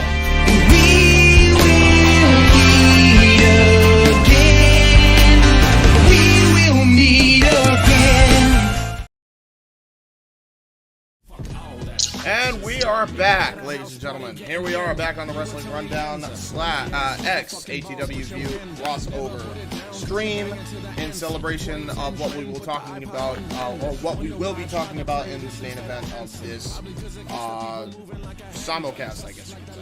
There you go. It was the best of times. It was the worst of times. And before we go into our other company's subtangent, the Inquirer has one last thought regarding what has been previously discussed. So, Eric, go ahead. What's on your mind? Dude, 3 things. 1, Bryan Danielson is sadly hurt and couldn't get to his meet and greet. Tragic. And I just read this. Okay, remember how Kurt Angle had knee surgery? Yes. Yeah. Good grief. They found something in his knee socket. Oh, jeez. Angle, could you please explain to the doctors here how you have a screw in your knee socket? Oh my god. Oh. How? Wait, How did that happen? Wait, as in just it was lodged into his knee socket? Like, this is what he said. This is what Kurt Angle said on his podcast. It's a week later. I'm not doing much better. It's pretty brutal, especially when you have both knees down at the same time. I don't went through anything else, but let me see if I can find the part where he mentions the screw. Okay, this is what he said. It's pretty crazy, but when I did the surgery, what they found is that they found a screw in my left knee just hanging out of my knee socket. Jesus Christ. Wow. And here's the thing. I'm going to point this out. It must have been for my surgery 10 years ago. 10 years ago? Oh, What the hell? Holy fuck. Let's say that for 10 years. Bones and muscles. Wow. That is And the screw popped loose and was just hanging out of my knee socket. It was crazy. And he's somehow this whole time. No wonder when I met him at SummerSlam 2019, he was sitting down in a chair. Good Lord Almighty. Yeah. You know what? Shout out Kurt Angle, man, because there's no reason why he should be alive. Never mind wrestling at a high level as he did for so many years. Holy shit. He wrestled with that for 10 years. One of the best collegiate athletes of all time, trying to bring brighter eyes and restore the highlight of professional wrestling through the likes of TNA and Impact Wrestling. Yeah. So, last but not least, I wish to direct you to this evidence of this screen right here. All right, show it off. Show it. What screen? All right. I'm showing the stream. Jesus. Okay. Oh no. Oh no. Oh. Oh no. Yeah, Bridgeway's taking dives off the top rope, and he said he's going to fly. Oh, and Damn. because the fans are morbid Fs, I like to point this out. That Jim Crockett promotion match, it's sold out. Of course, it's But Ric they're Flair. ready for Yeah. execution. They're ready to see a live execution. Name value alone was going to sell out that show because everybody knows who the heck Ric Flair is. I'll be honest. I don't care for him after what I heard of Dark Side, but that's just me. I don't know. Well, again, it's the neither. context About you're taking who? based on what you heard from a documentary. Flair. Oh, Flair. yeah. Yeah, fuck him. Yeah, his big show, his retirement match is sold out now. Right. Dude, how are you even gonna do that? Because apparently now there's like reports coming out that he's got a short, limited window health-wise, which sounds like he's about to die at any moment now. That's what that sounds like to me. I think at this point, Ric Flair's just trying to YOLO it and have one last moment in former glory. Oh yeah. Let's have a YOLO moment by having a live death in the ring. That should Please. put the asses in seats. I don't want this. I'm not going to watch it, I'll tell you that much. Damn it. Anyway, Hey, thank you to everybody you know that what? continues watching along this collaboration. Shout out to everybody in the chat who's watching, of course, like here live. Oh yeah, by the on- way, and- shout out JJ Williams. He's in the chat right now, by the way. Yay, JJ. Stay tuned, folks, for me and JJ bringing you commentary again on the Jet Media tonight during the Red Crate of Hate Premium Live event. It's sure to be entertaining, to say the least. Speaking of which, let's go back to our main topic. Oh, and you got some things to be saying Yeah, about I do. a certain event, so I leave the floor Yeah. to you, sir. Go for it. So I watched NXT in your house. It's so weird to say not Takeover because I haven't really watched much of NXT since the Takeover days. R.I.P. my NXT, but continue. Agreed. So yeah, NXT in your house took place last night. I watched it live, and I was actually pretty excited about this show because sometimes Vince's NXT can be hit or miss for me. This was a miss. I'll just say that. So I'm going to talk a little bit about what happened on this show. So The matches, by the way, I just want to point this out. The matches were good. The booking, no.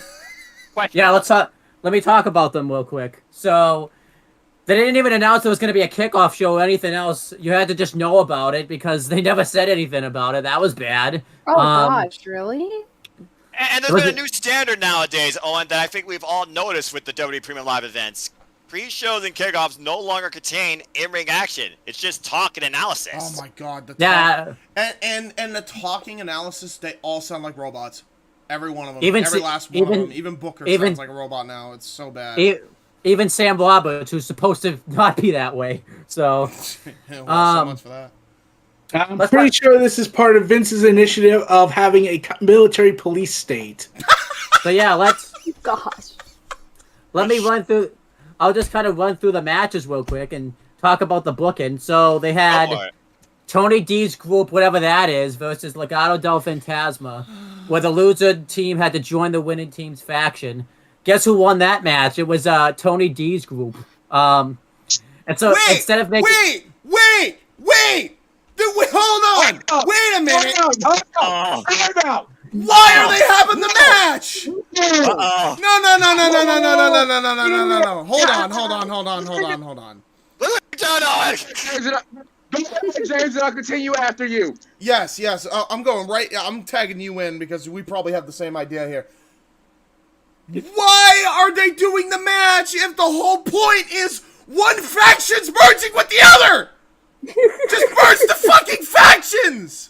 exactly. What are you doing? Why is this a match? God. There's nothing on the goddamn line. Actually, if you put Legado del Fantasma with Tony D's group, it actually would probably make it like 10 times better. I can actually see that happening. Why didn't you just do that? Well, you see, James, there's a perfectly logical explanation. They looked at Impact Wrestling when the Immortal group merged with Fortune out of nowhere, and they said, we can be dumber. Well, the whole thing, James, though, is they're not merging out of choice. Pretty much, Legado del Fantasma was forced to go under the direction of Tony D'Angelo. So it's basically Exactly. All right. Well, okay. Still Tony not good. basically runs Legado del Fantasma and Santos Escobar. They all work for Tony D'Angelo now. Oh my god. Guys. I'm just gonna say this, okay? Welcome to the 20-cent mafia. What? Oh Guys, my god. hold on. I'll get to you in a second, kid. Guys, do you see what we're doing here? Do you see that there's there's 4 different streams right now? We had 4 different shows a part of this crossover, which was originally supposed to be 2, and we all got along great and we had a great time. Why can't you guys do that? Why does it have to be, oh, I have to make you join my faction by force? Yep. Oh, where have I heard that before? Cena Nexus. King, go ahead. Why am I WWE still? Why am I WWE? Why? Oh, why? King's This having a is summer part Miller of me folks. saying the fact that I wish the Mysterios would have stayed in NXT for a little longer like Dolph Ziggler did, and we probably would have got Raul Mendoza and Joaquin Wilde taking on Rey Mysterio and dominate. No, it's gotta be Tony D'Angelo. Fantasma has to run under Tony D'Angelo's system. Oh, Jesus. I didn't even watch NXT. You see why I don't watch this Nickelodeon Kids' Choice Awards. Guys, there is something else I gotta point out about what happened later in the night. I'm not gonna see the match though, but here's the thing. The Creed brothers also had stipulation. If they lost their match, they would be forced to leave the Diamond Mine because that was already struggling enough as is. Yeah. What is with all these stipulations? I didn't even watch NXT last night for the record. What is with all of these, like, I don't know. Hearing y'all describe it's probably more entertaining than the event. Oh, one more thing. There was one more stipulation. Yes. Braun Breaker had to face this. If he got disqualified, he would lose the championship. Randy Orton Christian, are you kidding me? Yes. So let me continue with this show and talk about the booking atrocity that took place out of this show. I don't think you have to, but Please go right enlighten ahead. me, because I did not watch this event. I was the simple comment. So then they had. Last night. I feel bad for you now, Noah. I actually feel bad for you. Dave, the booking. When it comes down to this, guys, the matches were good. Let me talk to you. When it comes down to what I do as a commentator, my job is to be unbiased, to bring people in. There's a flavor for everybody, so Mojo said himself. Believe it or not, there are people that not only care about this NXT, they do see potential in some of the talent in NXT. And outside the likes of Ivy Nile and Cora J, for example, I don't see a whole lot of it. But what I did with JJ last night, it at least kept me somewhat engaged and somewhat entertained. So while you all do go on your tangents as the way you are as fans, please keep in mind, these people at the end of the day are working a system defined by one man's vision. Oh yeah, let me make by choice. Yes, let me make it very clear and to add to Noah's point. I am in no way disrespecting Tony D'Angelo and his entire group. I am no way disrespecting anybody else on the card. They're lovely people. They're great workers. They put their bodies on the line for our entertainment. It's not the workers I have an issue with. It is the booking. It will always be the booking. I have to make I have to make that fucking point clear. Oh, and continue. That's what it comes down to. So then the next match was Toxic Attraction defending the women's tag belts against Casey Catanzaro. I refuse to call her new name. That's not happening. Thank you. Mainly, I don't know it because I don't watch the show enough. So, Caden Carter and Caden the Carter. other one's always been Caden Carter. At least she's kept her name. But yeah, after they changed it the first time when Lacey Lane was a perfectly serviceable name, but continue. But yeah, let me go through what. So basically, nobody cared about this match because they didn't do anything to make Casey Catanzaro and Caden Carter really credible challengers to Toxic Attraction. So everybody pretty much knew who was going to retain the belts anyway. So what was even the point of this match to begin with? Oh, it's almost like they don't care about either women's tag divisions on either show. Meanwhile, instead they've been doing the breakout tournament for the women's on TV. They legitimately flew Tiffany Stratton and Roxanne Perez to the show, and they didn't have them have their match on the show. Tuesday.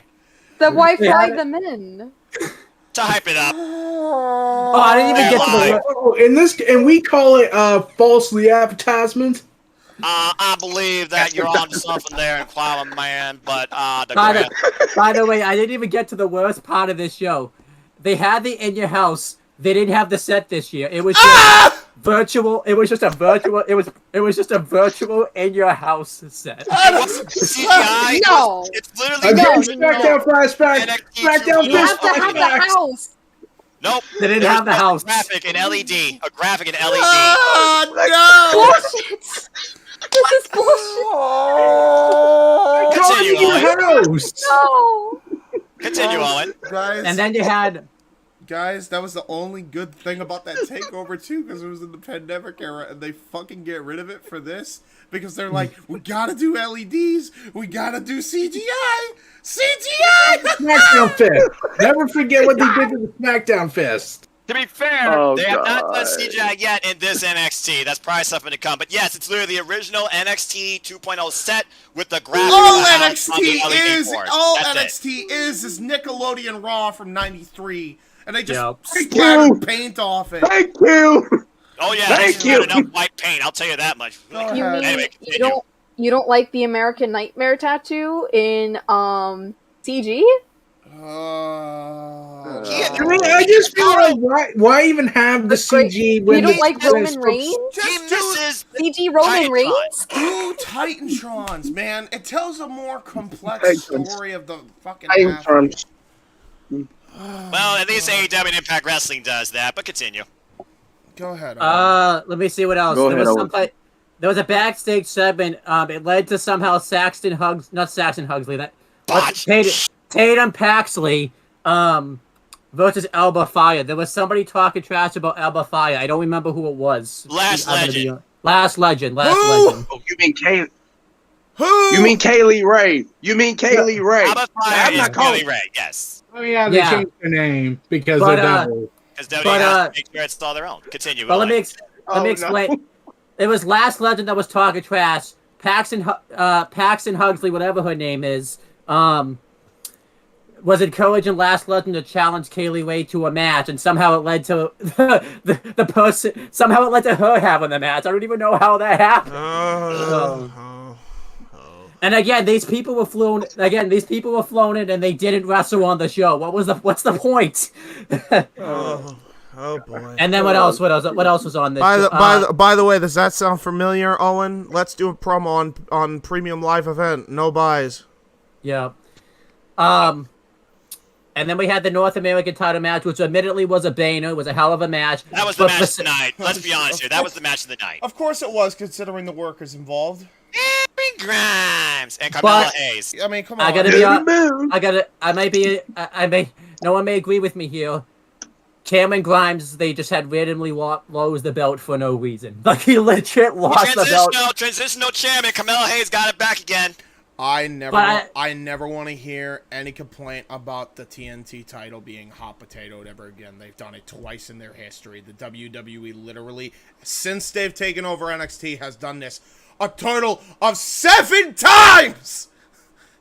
I gotta ask though, they legit have a storyline where Solo Sikoa wants to go after the title. There's a story between Cameron Grimes and Solo Sikoa where you could. It's an easy story to tell, and now they've completely ruined it by having. And why is Carmelo Hayes even the champion? He legit had a title in the last. There's nothing left for him to do with this belt. Nothing. No. Two-time champion. Let me see what else is out. I'll tell you exactly why. I'll tell you exactly why, Owen, because even though it's 2.0 and not the black and gold, He'd rather be in NXT than the main roster where he will get buried. Yeah. Continue. Then we had Mandy Rose defending the women's belt against Wendy Chu. Wendy Chu. A pillow got no one- torn apart during this match. I kid Yeah, you it not, by was- the champion. I mean, I guess the match was technically good, but then I was thinking to myself, I've seen people like Charlotte, the Four Horsewomen, Io Shirai, and all these people like kill it with this belt, and I'm seeing someone tear up a pillow during the NXT Women's Championship match. Like the NXT. Update on Io Shirai. She's apparently injured. Yeah, that's why she's been gone for a while.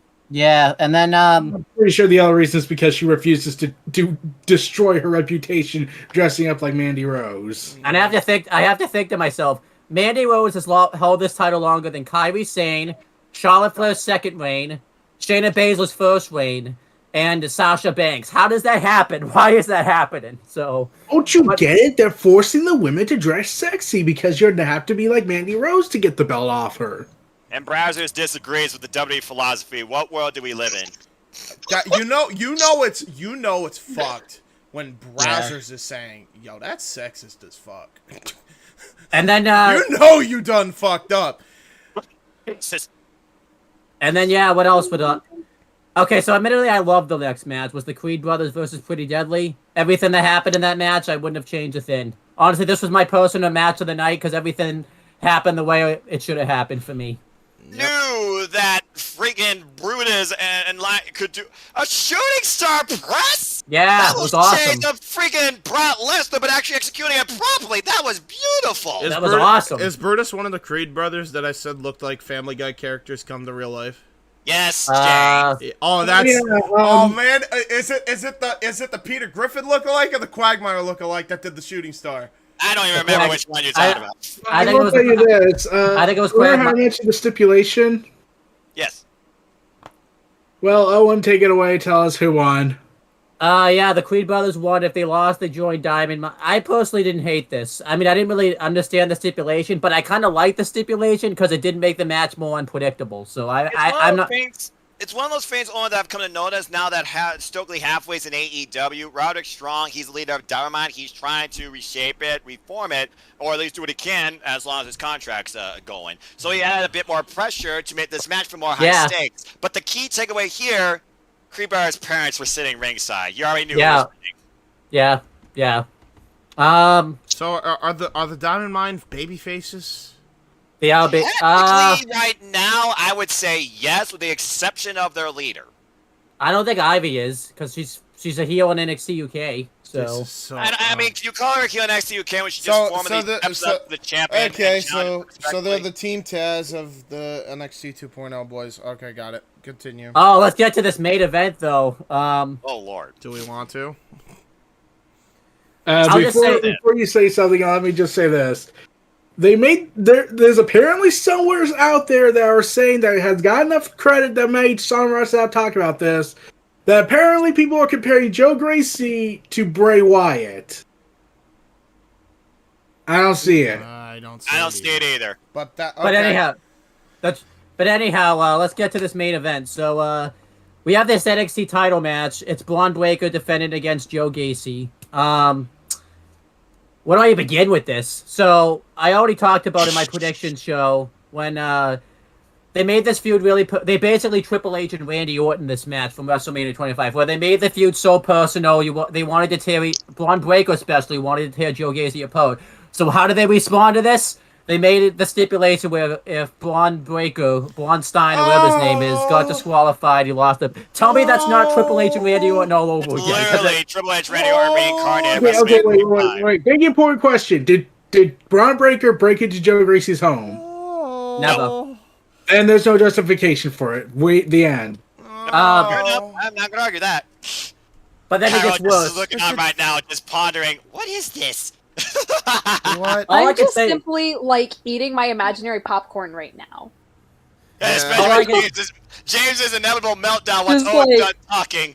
Yeah. You don't understand. I was there live for an NXT when it was still black and gold, and I saw the greatness of NXT, and what they've done to Triple H's baby hurts my soul like you don't even believe. Well, why do you say that? NXT Black and Gold still exists. It's called All Elite Wrestling Dynamite. Yeah. You know, let's see. We got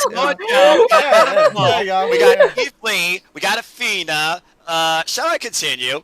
Kyle O'Reilly, Bobby Fish, Ruby Adam Soho. Cole. I said Adam Cole, baby. Samoa Joe. I didn't hear you. Yeah. Swerve. Yeah, Swerve. Keith Lee. Tony Nese. I mean, I know he's not NXT, but Tony Nese. Yeah. You know what? No. He was NXT. He was involved Ty on there. Conti. Yeah, Conti was you know what? I love Ty Conti. You know what? I can rest easy. It's fine. Thank you, Caro. I appreciate you. Let me finish You're fine. Let me finish this up.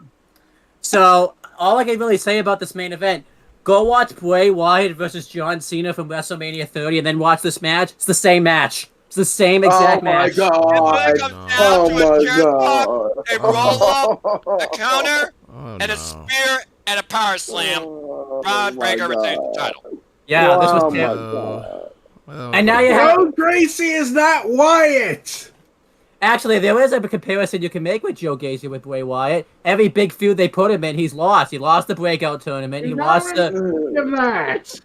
He lost... The only he lost... comparison you can make to this dude is that he looks like Husky Harris. All right, let's just stop kidding ourselves. Joe Gacy's character killed 205 Live. I'm saying that. That killed the cruiserweight division. Yes, I remember that. Not my 205 Live. Yo. Yeah. No, remember, it's NXT Level Up now. Yeah. I don't even By the understand. way, Yeah, I forgot to mention this. They're actually, here's the thing, and I don't know why they couldn't just make the pre-show kickoff of the NXT Level Up, but they taped matches for Level Up from in your house, so why can't they make that the pre-show? Because that would make sense. by the way, let me just say one more thing, because this actually, not a lot of people are going to talk about this, but this deserves to be brought up. They dedicated probably a half hour to this show. I think I timed it, to advertising Hell in a Cell. Like, legit, a half hour of this show was advertising Hell in a Cell. Was hyped up literally for Hell in the Cell after each match on this NXT special. They show promo packages for Cody Rhodes and Seth and the Wild Triple Threat twice. So that shows you right there, they didn't care at all about... All they cared about was just promoting Hell in a Cell. I think that's all this It's show was. developmental, Owen. This isn't an alternative in WWE. This is literally Vince's starting grounds. And not proving grounds, per se. The starting grounds of his future WWE. He sells it. You know what? I'm just gonna say a little jingle here for everybody at home. Follow along, okay? If you wanna see developmental, watch NXT 2.0. Yeah. Oh yeah, that reminds me of something. I just remembered something. This is important. This is important, James. You're probably gonna get very frustrated from this. How? I'm already. Go ahead. Okay, we all know Stephanie left. Oh, I've heard this. Yep. That's too. Yep. Guess what came out? Oh boy. Rumors. Or words. Spill the tea. The rumors basically saying this. Oh, Stephanie wasn't that good at all as the executive. She was worthless. I was like, oh god, this is the Keith Lee situation all over again. Bro, let me just Except attacking of her physical health, they're attacking her mentality. Bro. And her business practice. Bro, let me talk to you real quick. All right. And I mean this. This woman has literally stuck her neck out for this company and for a lot of reasons, for many of which moral, never should have had to. And the fact that any one of you, and I hope somebody from Stanford watches this that said that about her, any one of y'all higher executives are shitting all over Stephanie when she has done a lot for this company, more so than Vince ever had. She's the sole reason, need we forget, that the 2K deal's still even in business, by the way. Let's not forget about that before she ended up leaving the company. But so let's just talk about that. Is Stephanie the best McMahon? No. I understand she's made her mistakes, but she did that out of Vince's freaking wish, pretty much. She has had her neck out for anything her father wants, and this is how you repay her? Bullshit. We launch a smear campaign. You watched the Pat McAfee podcast. You heard what Vince said. He wished that his family actually did more. He thinks they don't do enough. Yeah, which was... Bro, when I heard him say that, I'm not even kidding you. I wanted to vomit in my mouth. He said that? I can't believe he said that? Yeah, and Caro Yes, has... he said that live on the Pat McAfee show with millions of people watching. And Caro has her microphone unmuted, so go ahead. Say what you want about Stephanie, but there's a professionalism to her that I've always respected. Same. And, like, she really knows how to brand the WWE, and I'll give her that at the very least. So to kind of see her get pushed away, and really, honestly, just the whole McMahon family get pushed away from, like, WWE for Nick Khan or whatever. You're right, Nick Khan. It's later Nick Khan. Yeah, like, Nick Khan, whatever he's doing, it's like some Succession bullshit. Yeah. You see the HBO show. Yeah. Yeah, which I'm no, actually watching through right now. So Remember, James, WWE wants to do their own version of Succession called Pinned. Yes. Pins. I remember that talk we had. What's next? Stranger Things WWE edition. When What would we you gonna call? get that? What would you call that? Okay, guys, I got it. I already have the perfect synopsis. I got to it. pitch. I got the name. Kazarni Incarnate. A wrestler at the time named Kazarni back in 2008. yeah, he'll be the star. Oh, He'll be the star. I was just gonna say, if you want to talk about things that are upside down, we could just call it Vince's basement. Vince's basement. Vince Underground. I have the perfect pitch. McMahon Underground. Go ahead, Eric. I want to hear this. This is what I said. This is what I said they should do if they ever thought about making a McMahon family series that they should have done for Pinned instead of making it fictional. The pitch is perfect. The McMahon family strives to hold together no matter how much they want to tear each other apart. That's pretty much, yeah. Accurate. It's pretty much accurate. Does that not sound like Animal Kingdom, though? What I've been seeing on TNT commercials for? Well, Vince does like to think he's the top of the animal kingdom. True. Yeah. Did I mention I don't like this guy very much? I think I've mentioned it many Many times. I think Cairo's got an analysis of that. Yeah, I think I do all on my show. Most of them on my show. I mean, I don't know. About Nick. About Vince and Nick. About Vince, yeah. Yeah. Okay. So, this is the first time you're hearing it. Am I unjustified in saying that I don't like this guy, and quite frankly, I don't care about him if he kind of, Is that a bit rough? Vince is gonna live for another 30 years. I think Vince is still gonna be alive. Yeah. Yeah. Beyond us. They should make a live-action reality show following him around. There is 30 years of content left you can get out of it. He's got at least another 15 to 20 years in him. The guy's like in his 70s and he still works out to AC and he can still like lift and shit. Like that unbelievable. By the way, you can't deny the work ethic of that man on his body. I'm like, you're not human. Yeah, no. I'm like, you're not kicking the bucket anytime soon. Yeah. Now, if only he would take that effort that he puts into his workout routine into his WWE product. Oh, I hit a nerve. All right, let's go. All right, well, moving on from there. That is this week in WWE as far as its biggest highlight, you can call it that. NXT. But there's another highlight. It also highlights about Vince McMahon's business mentality because of his spitefulness. Yeah, and what you got, Eric?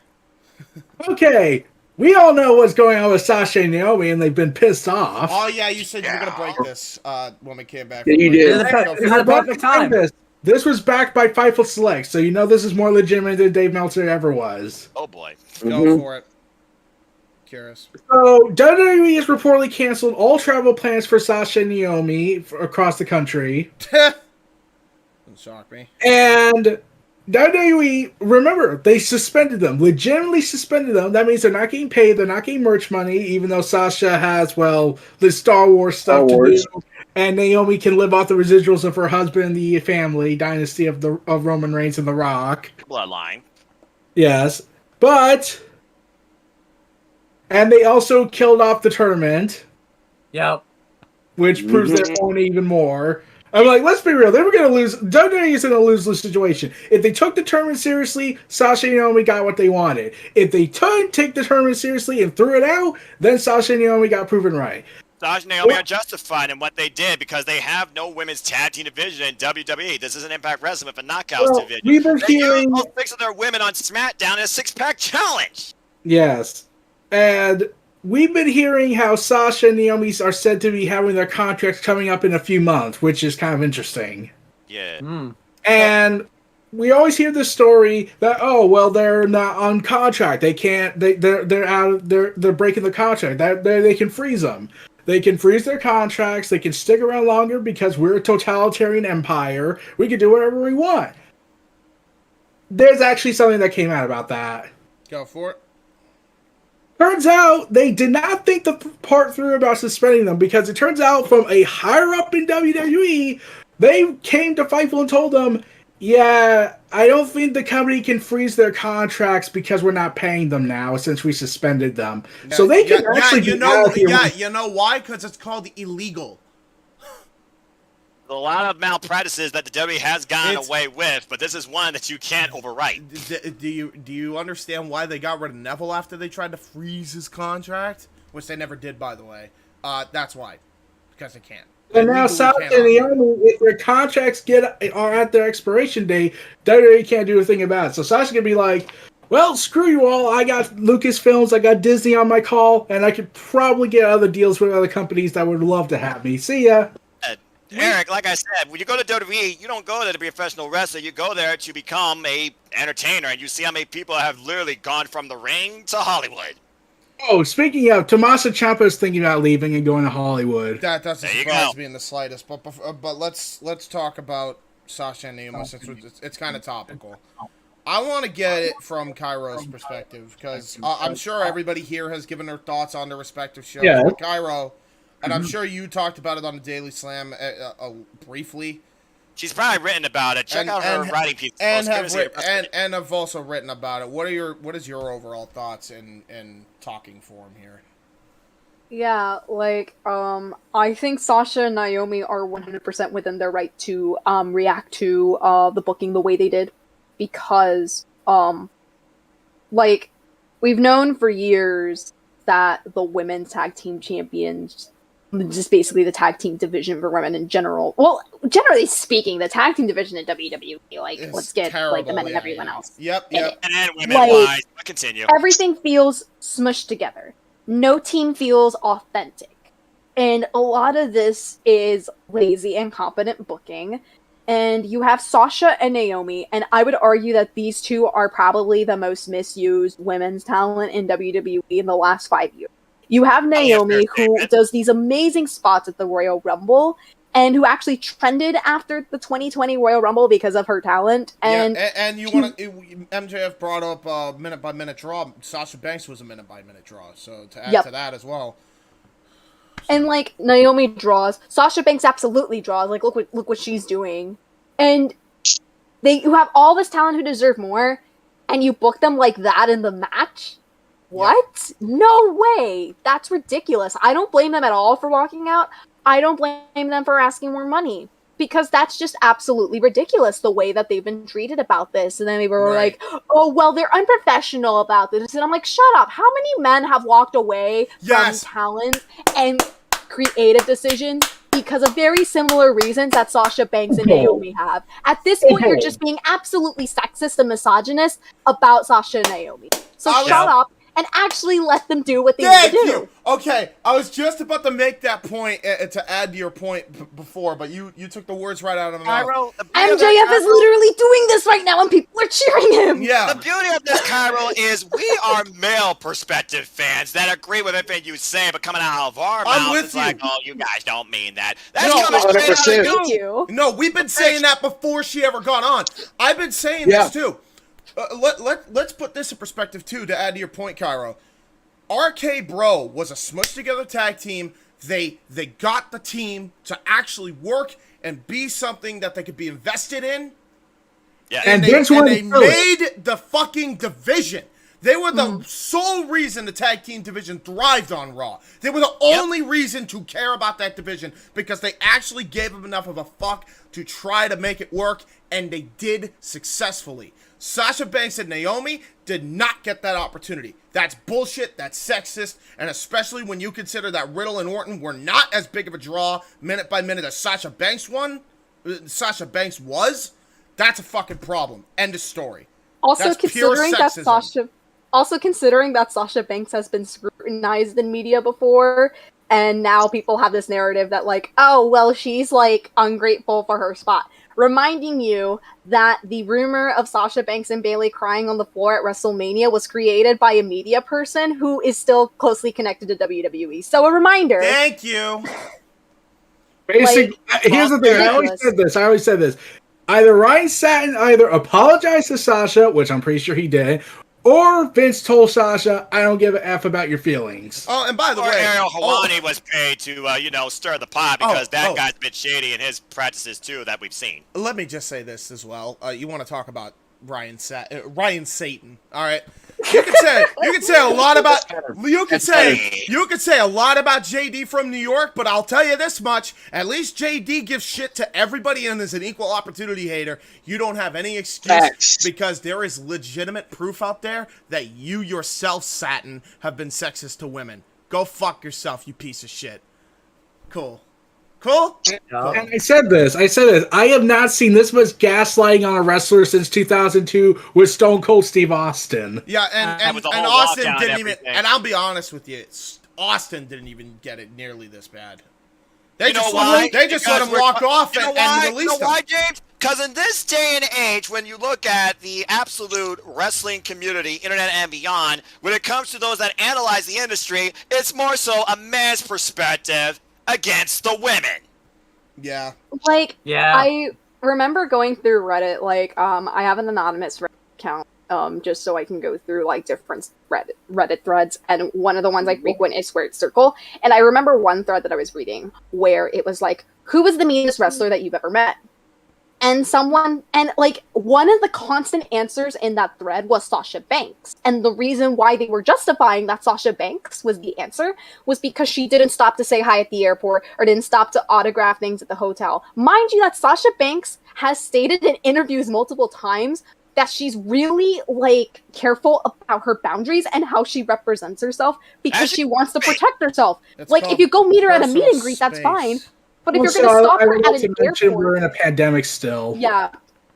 You mean you're going to stop her at an airport when she's on a flight or maybe just getting off a red-eye flight or at a hotel and you get mad that oh, she's mean because she didn't sign my 30 action figures that I'm going to sell on eBay. Yeah. Fuck off. Sasha Banks is entitled to create as many boundaries as she wants to ensure herself that she feels safe, because I've seen so many stories in and out of the wrestling industry, or anybody held to a certain standard in today's popular society. You are not the cream of the crop that everybody needs to be justified to be appreciative of your support. If you're looking for that once-in-a-lifetime moment, pay for it and get it at the right appropriate time. Do not invade these people's lives. Yo, because Caro. I've seen so many stories of women's wrestlers who are hi, so please don't send your mail oh my god. So I remember a couple years ago, Lacey Evans did her show. Yep. And apparently a fan researched the type of stockings that Lacey was wearing, to the point where they found the actual model and the actual look online and sent it to Lacey to sign it and send back. What? That's Listen, how much mental warfare there is in the industry and why people don't want to be involved on social media in any way or form. I mean, Sonya Deville went through this 2 years ago when that fan invaded her house. Look at what Bliss! Yeah, and Bliss recently. Let me just put this in perspective. And Liv! Go ahead, quick. Oh yeah, live with a mortgage. Exactly.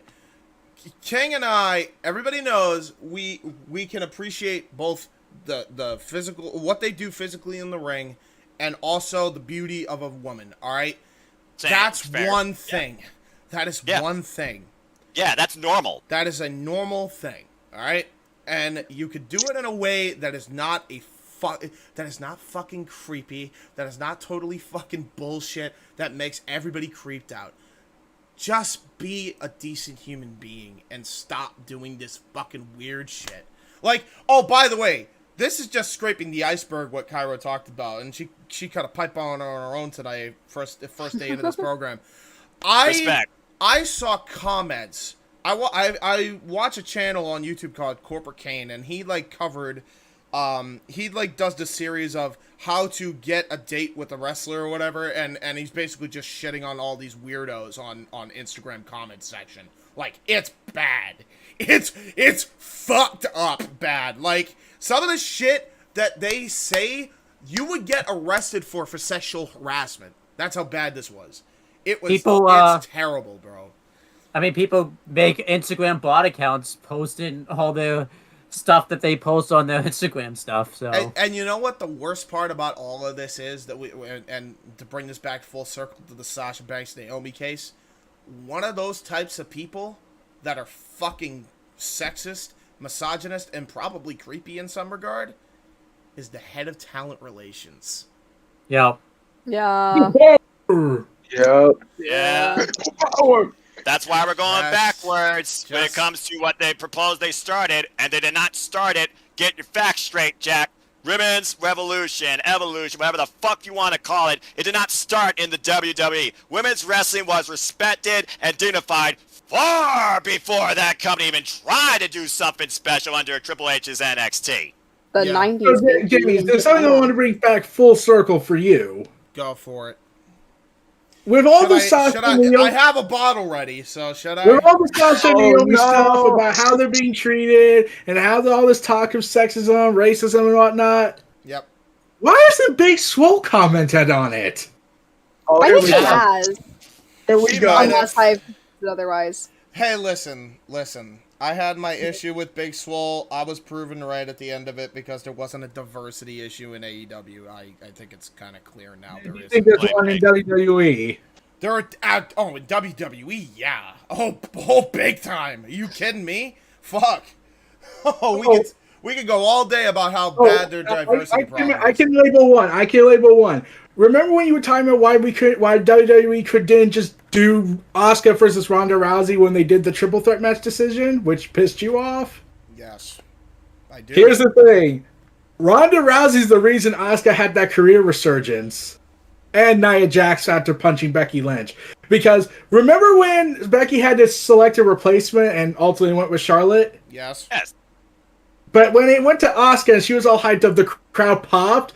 Guess what was said backstage? Yep. Vince reportedly was like, I didn't think people liked Asuka. Why? Because she doesn't speak English? You dumbass. This is the same company. This is the same company that took. This is the same company that took Funaki in the late 2000s and turned him into. Yeah. Oh, If that- here's the thing. I don't know if you heard this. Did you ever hear this story by Jim Kai and Ross? Tai in general, by the way. Kai and Tai in general. Yeah. Did you ever hear the story about Jim Ross?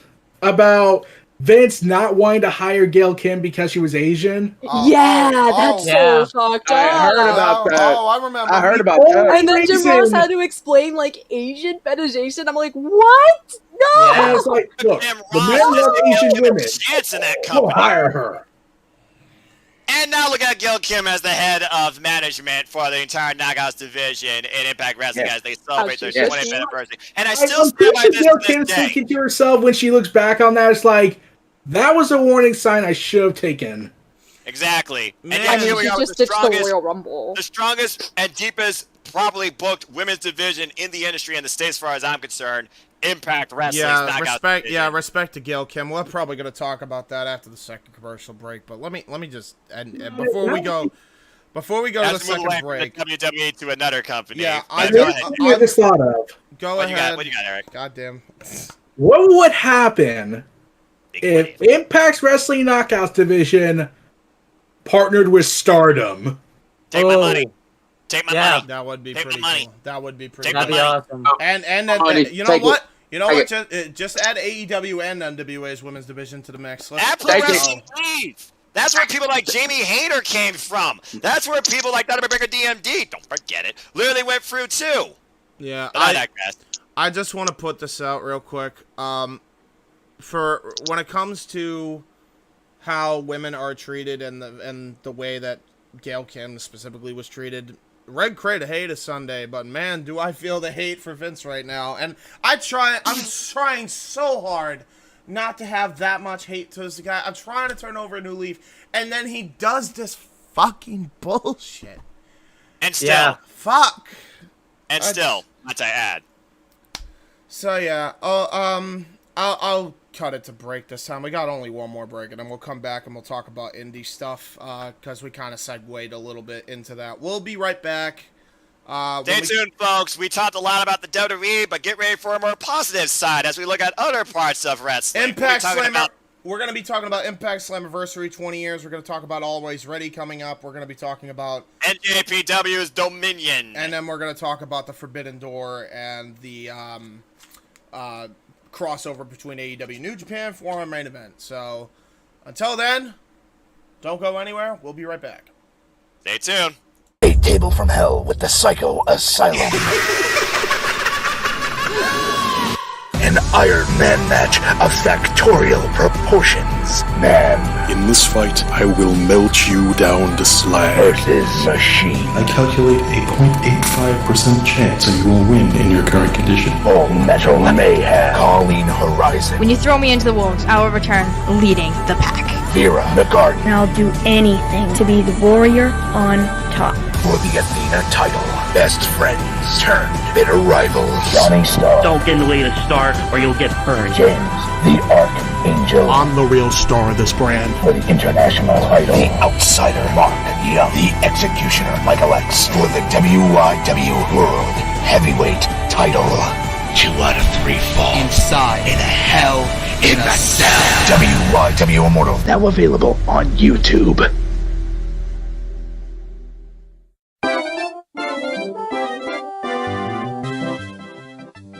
Hibiki TMD on YouTube, retro gaming, pro wrestling, podcast, Terry Bollea, Hibiki Honors, Hibiki Quickie, everything in between. Hit that subscribe. Follow me on Twitter at the Hibiki TMD. And hey! Watch out for pedestrians, pal. You on the bike. Slow down. Hit that subscribe down below. Check us out at the Hibiki TMD on Twitter, Hibiki TMD on YouTube. Oh, the goddamn goodness.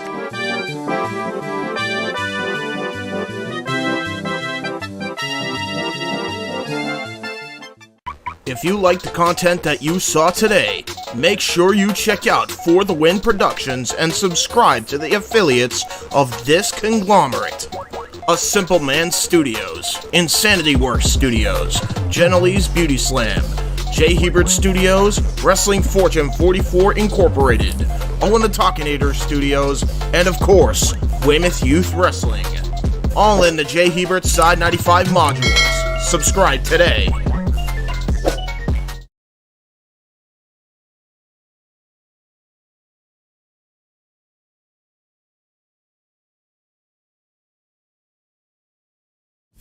Okay. All right. We're back from break, ladies and gentlemen. Sorry it took me a little bit longer than I wanted to. I just had to explain something before we came back on the air. So, Aaron, since you have to go soon, and you kind of broke a lot of news for us on the WWE and AEW side, we appreciate you having you on. So, because of that, we're going to do a plug for you. We Get the shall plug it. graphic Plug. Go to my link tree at Neo Reality Entertainment. Check out my content on Neo Reality Entertainment on YouTube, the NRE The Wrestleverse, Neo Reality Collective Pop Culture Talk on YouTube, or Pop Culture News and Reviews Talk on Anchor.fm. Check out my other content on Patreon, as I'm planning to do and expand on that. Oh, and also because I wanted to go ahead and go leaving on a shocking moment, Ron DeSantis sucks! Who? The governor of Florida. Oh, yeah, sure. Yeah, probably. It is Florida, so it doesn't surprise me. All right, cool. Take care. I'll try to see if I can get back, but I'm not guaranteeing that. Alrighty. Appreciate you always, man. And I know Always, brother. I know you said you got to go eat dinner, so you go eat dinner. We'll hold the fort down for you, brother. Well, now right now. No, I have to. Now right now. Actually, I'll check if I have to eat right now. I don't know yet. I freaking get a notification from the double check and then just come back. So Impact, despite all adversities, and probably is actually doing really good now with their current roster. 20 years of Impact unbelievable. TNA, Impact Wrestling, Anthem, Wrestling Matters. We've seen everything with NWA Crossover, NJPW Invasions. We've seen Team Canada. We've seen the constant thriving X Division and the constantly evolving Showcase Knockouts Division. And now we approach 20 years, which will be a day to remember at their anniversary, Slammiversary. Literally just mere weeks away, and they're already making history once again. The first ever Queen of the Mountain match contending for the Knockouts Championship. All former Knockouts champions, of course, and the current Knockouts champion. We got a bit of OG feeling here. We got some of the new breed, and we got probably one of the youngest in the division as well, I would say, in Tasha Steelz defending the gold. We, of course, know that Sami Callihan, the Death Machine, it seems like he's here to make Moose's life living hell. I see that match being booked. We got the OGs of TNA and Impact Wrestling taking on Honor No More. Both team sides yet to be fully determined as we start to figure out who's going to represent Team TNA. And, of course, we also have now known our World Championship match between an all-Canadian bout, an OG that gave us basically his work history and his story by design. Violent by design. And Eric Young as he takes on the walking weapon Josh Alexander. And we start to figure out our Ultimate X Field. Still so much to pretty much define in this constantly evolving company too, that in my opinion has had some of the greatest professional wrestling showcase in this last year, couple years and a half too. Yeah, and to your point, Noah, like I've been calling those events with you on Jeff Meacham's podcast, and I've been so blown away with how far they've come despite everything they've had to go. Like, because their X division probably is the best I've seen since the class of 05. Their Knockouts division is probably the best run I've ever seen it run. And their main event division and their mid-card division is firing on all cylinders as well. They are doing great right now as far as quality goes. Even if they're not necessarily well-known now because of all the mistakes they made in the past, this current regime with Scott D'Amore and the lot there is doing great shit for Impact. I have been thoroughly impressed, and I'm stoked for Slammiversary this year. And I never thought I didn't think I'd be saying that in 2021, but I'm stoked this year for 20 years of Impact. Well, as someone who was there live last year and saw Sami Callihan versus Kenny Omega live, Caro, I have to imagine what is going to be our biggest takeaway after what unfolded following that. But what have been your thoughts lately of Impact Wrestling, whether it's the knockouts, the presentation, how this company has thrived with the new and the old? Give us some of your takeaways as we approach their 20th. Yeah, like, I wouldn't say Impact is something that I watch consistently. But that's only because there's just so much wrestling, and I feel like AEW is like the one consistent thing that I watch. Because like I also have, I started a new job recently that has a lot of work hours, but it's been pretty great. But every time I tune in, I will say that I'm happy that Impact is in the spot that it's in right now. Because when you look at Impact like 10 years ago, yeah.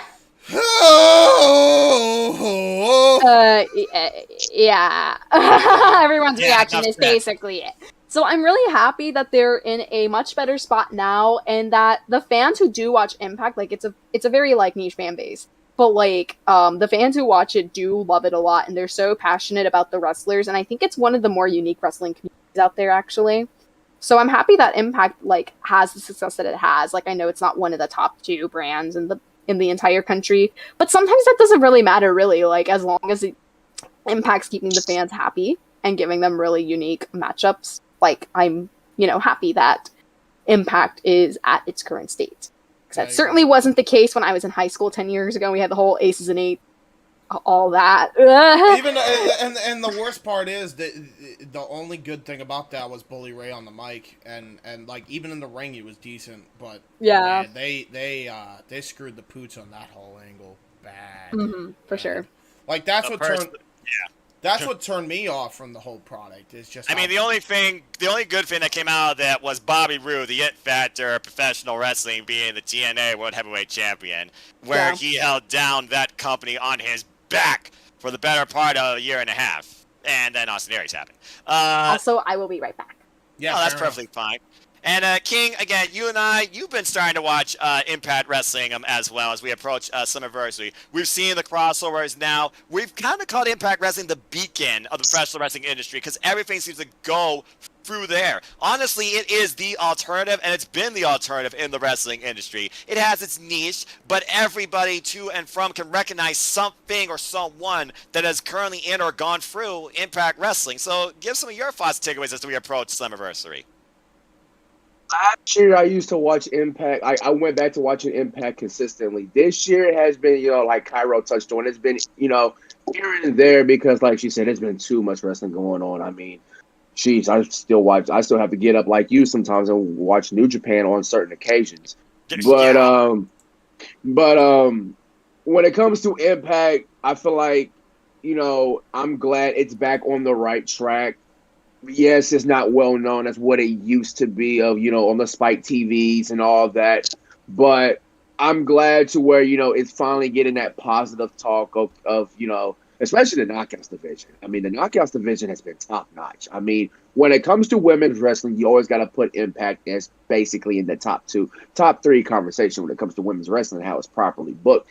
Plus, you have, of course, we will talk about it, later on, but you have now a Bullet Club version in Impact as well. Like, first you had Chris Bay. First you had Jay White come over along with G.O.D., but Jay White kicked G.O.D. out. But now you have Chris Bay, and now the Ace Good Austin. Brothers coming back into the fold, and now Ace Austin. It's like the Bullet Club, as I like to call it, the Bullet Club virus in a good way. The Bullet Club virus is just spreading. Yeah. It's just spreading everywhere in the professional wrestling landscape. Again. Now it's basically touched with Impact. And they already touched on AEW, especially with the Undisputed Elite being associated now with it. So they're with the on Good Brothers facing the Briscoes at Slammiversary for the Impact Tag Team Championships, which I think that's going to be my potential to be another match of the year candidate in the tag team matches landscape, in my opinion, because because you got the Briscoes, and we've seen the Briscoes throughout all of their career, especially this year alone, putting up bangers, especially the one with FTR Supercard of Honor. I expect no difference. Them boys. I expect no difference here with the Good Brothers at Slammiversary. I expect no difference. This is going to be another tag team banger of a match, especially when you have Gallows and Anderson and Jay and Mark in the same ring. No doubt. Agreed. Absolutely. I'm with you. I mean, Impact, again, firing on all cylinders. Every division actually is great right now. Even the Knockouts division. The Knockouts division's great. The Tag Team division's great. The X division's great. The main event scene is great. I'm looking forward to what they're doing, man. It's getting great, and I'm all here for it, man. I'm glad that Impact is finally, getting on the right track as far as things are concerned that way. Real quick, before we move on to the next show, which is AlwayZ, can't even speak. AlwayZ Ready, hosted by the NWA. Yeah, AlwayZ Ready, hosted by the NWA, and what's going on over in the NWA side of things. I do want to read some comments here. We actually got a couple comments in the live chat. Dylan Dufree says, Noah! With a little diss emoji. And What he up? says, I want the old color cage back too. So he is not a fan of the red crate of hate either. So there you go. Thank you. A cell is silver. Simple as that. Nope. That's all I got to say A about crate is that. red. A crate is red for sure. And then Yeah, and it holds milk. and then we got 25 Prez TTM did some weird emoji thing that I kind of can't read because my it weird. I speak words, not emojis, good people. Just saying. Normally I can speak emojis. I just can't fucking tell what the fuck this emoji is. I don't know what it is. Sorry, 25. I don't know. What else you got there? There you That's go. funny. But yeah, AlwayZ Ready. So yeah, the NWA, they're hosting their next pay-per-view, being headlined, of course, by the current NWA World Heavyweight Champion, which James is extremely happy to finally see. And that is Matt Cardona, but he might be injured right now, so we'll have to see how that comes into play towards Saturday. Because, injury. spoiler alert, we saw Rich Swann take the Digital Media Championship from him, a title defined by Impact Wrestling, on the internet. An independent wrestling show, Pro Wrestling Revolver. But Matt Cardona did not let him leave with the title. He low-blowed him and basically squandered off with it. We've also seen, of course, Chelsea Green contend with the likes of Mia Yim and Jordan Grace, preparing for Queen of the Mountain. We also know she has had a bit of animosity and definitely want to put her claim towards the Burke, where, in my opinion, when I talk about women's wrestling, there is no stronger personified, defined, long-reigning women's champion in this day and era of women's professional wrestling, in my opinion, than Camille. the Brick House, the bearer of the Burke, that successfully won this title against the Professor, Serena Deeb. And say what you want about Serena Deeb, she really doesn't know what the fans might think about her and her professional wrestling. All she cares about is leaving a legacy and making this industry better. She is constantly doing that. Thank you, Serena Deeb. Keep bringing what you're doing. That being said, we know that NWA is going to have all the championships on the line as my home state girl, current CCWFL Women's Champion. I believe she has another title, too. Keep killing it. Kylan King from Painesville, Cleveland, Ohio will be tending against Camille for the NWA Women's World Championship. We also know that it will be the real world champion, the deal maker, the national treasure, Nick Aldis, going after, again, the 10 pounds of gold against Matt Cardona. We have women tag team champions on the line as the Hex take on Kenzie Page and her partner, which I can't remember off the top of my head. Apologies. The NWA National Television Championship will be on the line, as well as the Light Heavyweight Championship and the NWA Tag Team Championships that Rebellion has had a stranglehold on. So there's a lot of things going on in the NWA as well. As of course, they have 2 presentations weekly with NWA Power, sometimes Power Surge, and also, of course, NWA USA that you see on Saturdays, produced exclusively more so by Tim Storm, Mama Storm's favorite boy. That being said, I'm looking forward to this show. For me, NWA has kind of been in its own renaissance ever since being under the Billy Corgan era, where really Billy Corgan doesn't dictate it. He lets the wrestlers basically guide what NWA is going to be. We know. Who's going to make the opportunity, etc. So, I know that you all probably don't keep up with NWA as much as I. Maybe not, as strong in all the divisions, but I think they have a pretty good women's division per se, too. And I've enjoyed what the likes of Natalia Markova and Kylan King have brought forward, Chelsea Green, and now we have Camille, who at the end of the day, she just wants to represent the NWA proudly and what the Burke stands for, too. So what are y'all's thoughts ahead of this coming pay-per-view this Saturday? I'll be honest, for me, the only thing that really has my interest is Matt Cardona and the fact that Aaron Stevens having his retirement match. Yes, that was the other thing that was recently added too. It's his send-off. Yeah, so those are the 2 things that interest me the most. For me, here's my deal.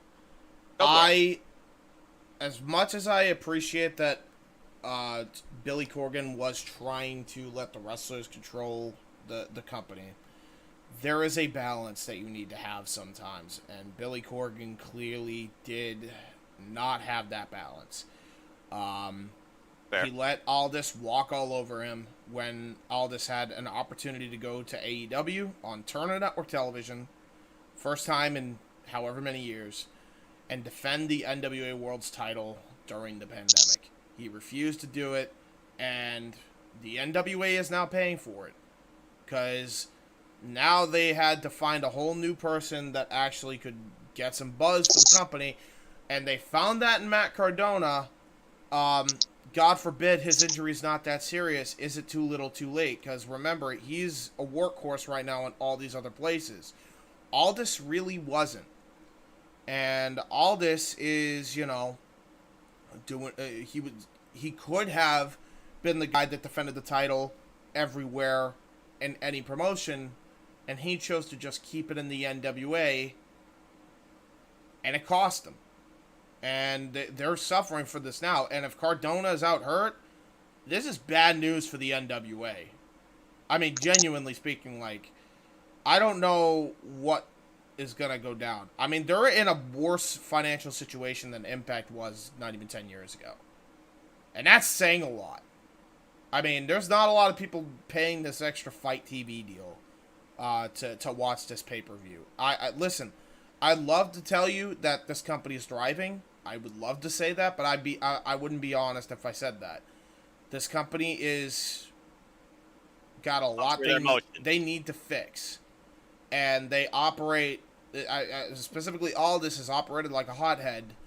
And any potential subscribers they could have gotten on this Fight TV deal that they got going on is going to cost them big time. Big time. So, without a doubt, we'll see what happens, but those are my 2 things I'm looking forward to on the pay-per-view period. So. Curious that Mickey James isn't booked for this show, but instead we have La Vera Loca, Taya Valkyrie, coming in on the pay-per-view facing Natalia Markova. And of course it was Mickey James that wanted to really push forward women's wrestling, not just in the NWA, but in general. And there's been like no announcements or anything towards maybe another Empower special too. So I'm curious what this Always Ready might lead to, and if they might call an audible in the main event again too. Honestly, Mickey James might get involved in that, so we'll have to wait and see. King, is there anything you want to say regarding the NWA and their upcoming show? Anybody on the roster and how far their presentation goes? The only thing I can pretty much say that I'm looking forward to, and I saw the announcement, was Samuel Shaw, the formerly known Dexter Lumis. He is going to be at the show. I can't wait to see what he brings to the table for their show, but that is the only thing I'm looking forward to besides Cardona, the obvious. So Samuel Shaw is my biggest takeaway of what he can bring to the NWA, especially at that show. Like, I'm looking forward to see what happens with that. You know, it's really sad because not even a couple years ago, NWA Power was like right up there with Dynamite on being the show of the week every week. It was hot ticket. Really good. And there was so many good guys on that roster, recognizable names, recognizable stars mixed in with new talent that was actually decent. Some of which are on AEW now, James. Exactly. And now it's not even close to that anymore. I mean, it's sad where we're at, man. When it comes to the NWA, it could have been something. It really could have been, because all they would have had to do is open that forbidden door, and I mean all the way, not just a crack like they have.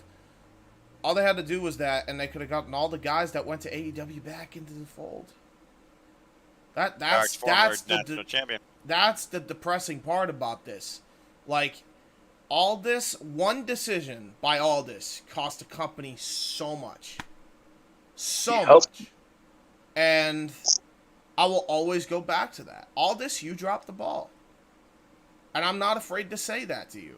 I'd say that to your face, too. You dropped the ball for the NWA. And now everybody else is left trying to fix your mistake. Including Matt Cardona, who might just show up on the pay-per-view even if he's seriously injured. Which, God forbid, that's the case, by the way. I mean, goddamn, they're, just, it ain't worth, killing yourself over Cardona. You're trying your best. Yeah, I don't know, man. Like, anytime I hear the NWA, like, I want to be excited, and then I hear some of the names on the undercard you mentioned, and like, God, what happened to this undercard? Like, I remember Hard Times and how great of a show that was, and compared to this now, oh my fuck. It's bad. Especially when you got Murphy running around, oh my God. Yeah. It's one of those things where you're just going to have to see what happens. Yeah, probably. Moving on from there, though, let's go ahead and talk about some other stuff, some little quick notes. First off, we know that great female commentator in Veda Scott. She recently got married to Speedball Mike Bailey. Hey, congrats! We saw a great mixed tag team contest with Speedball and Masha Slammiversary, who's still undefeated currently in Impact Wrestling. But let's go ahead and change subtendence to part of the Forbidden Doors. We look at what's been going on lately in New Japan Pro Wrestling. Most recently, of course, we had Best of Juniors, and before that, we had Capital Collision, and boy, has Bullet Club been taking charge of things and being the mainstay of the industry with a new member. Yeah, I'll put it up too. Too sweet. As we saw at Capital Collision, we finally got IWGP United States Champion crowned during a four-way between Tanahashi, Moxley, Ospreay, and the latest member they brought in back at Dontaku. I'm, of course, talking about now Juice Robinson, who once again now holds the IWGP United States Championship. We also saw back at Dontaku that Bullet Club's Chase Owens and Bad Luck Fale have gained the IWGP Heavyweight Tag Team Championships. And of course, we're hyping up that Jay White will challenge Kazuchika Okada for the IWGP World Heavyweight Championship as we approach Dominion. Other events that have been involved, we've seen constant clashes with the Fat Three versus the LA Dojo. LA Dojo getting the better of them in the end. And we saw a fight to remember between Eddie Kingston and Tomohiro Ishii. Good freaking lord, how good of a match that was. Definitely my match of the night from that fun special. And now we move forward as the Best Super Juniors concluded. It was open borders. We have Wheeler Yuta representing the Blackpool Combat Club in AEW, the current Ring of Honor Pure Champion. A couple of losses, maybe some opponents to fame about, including one, Robbie Eagles. We had the X Division champion involved, representing Impact Wrestling, and Ace Austin, definitely a fan favorite. And we thought we were going to have the Zesty Friends after he and Alex Zane put out one of the bangers of this entire thing.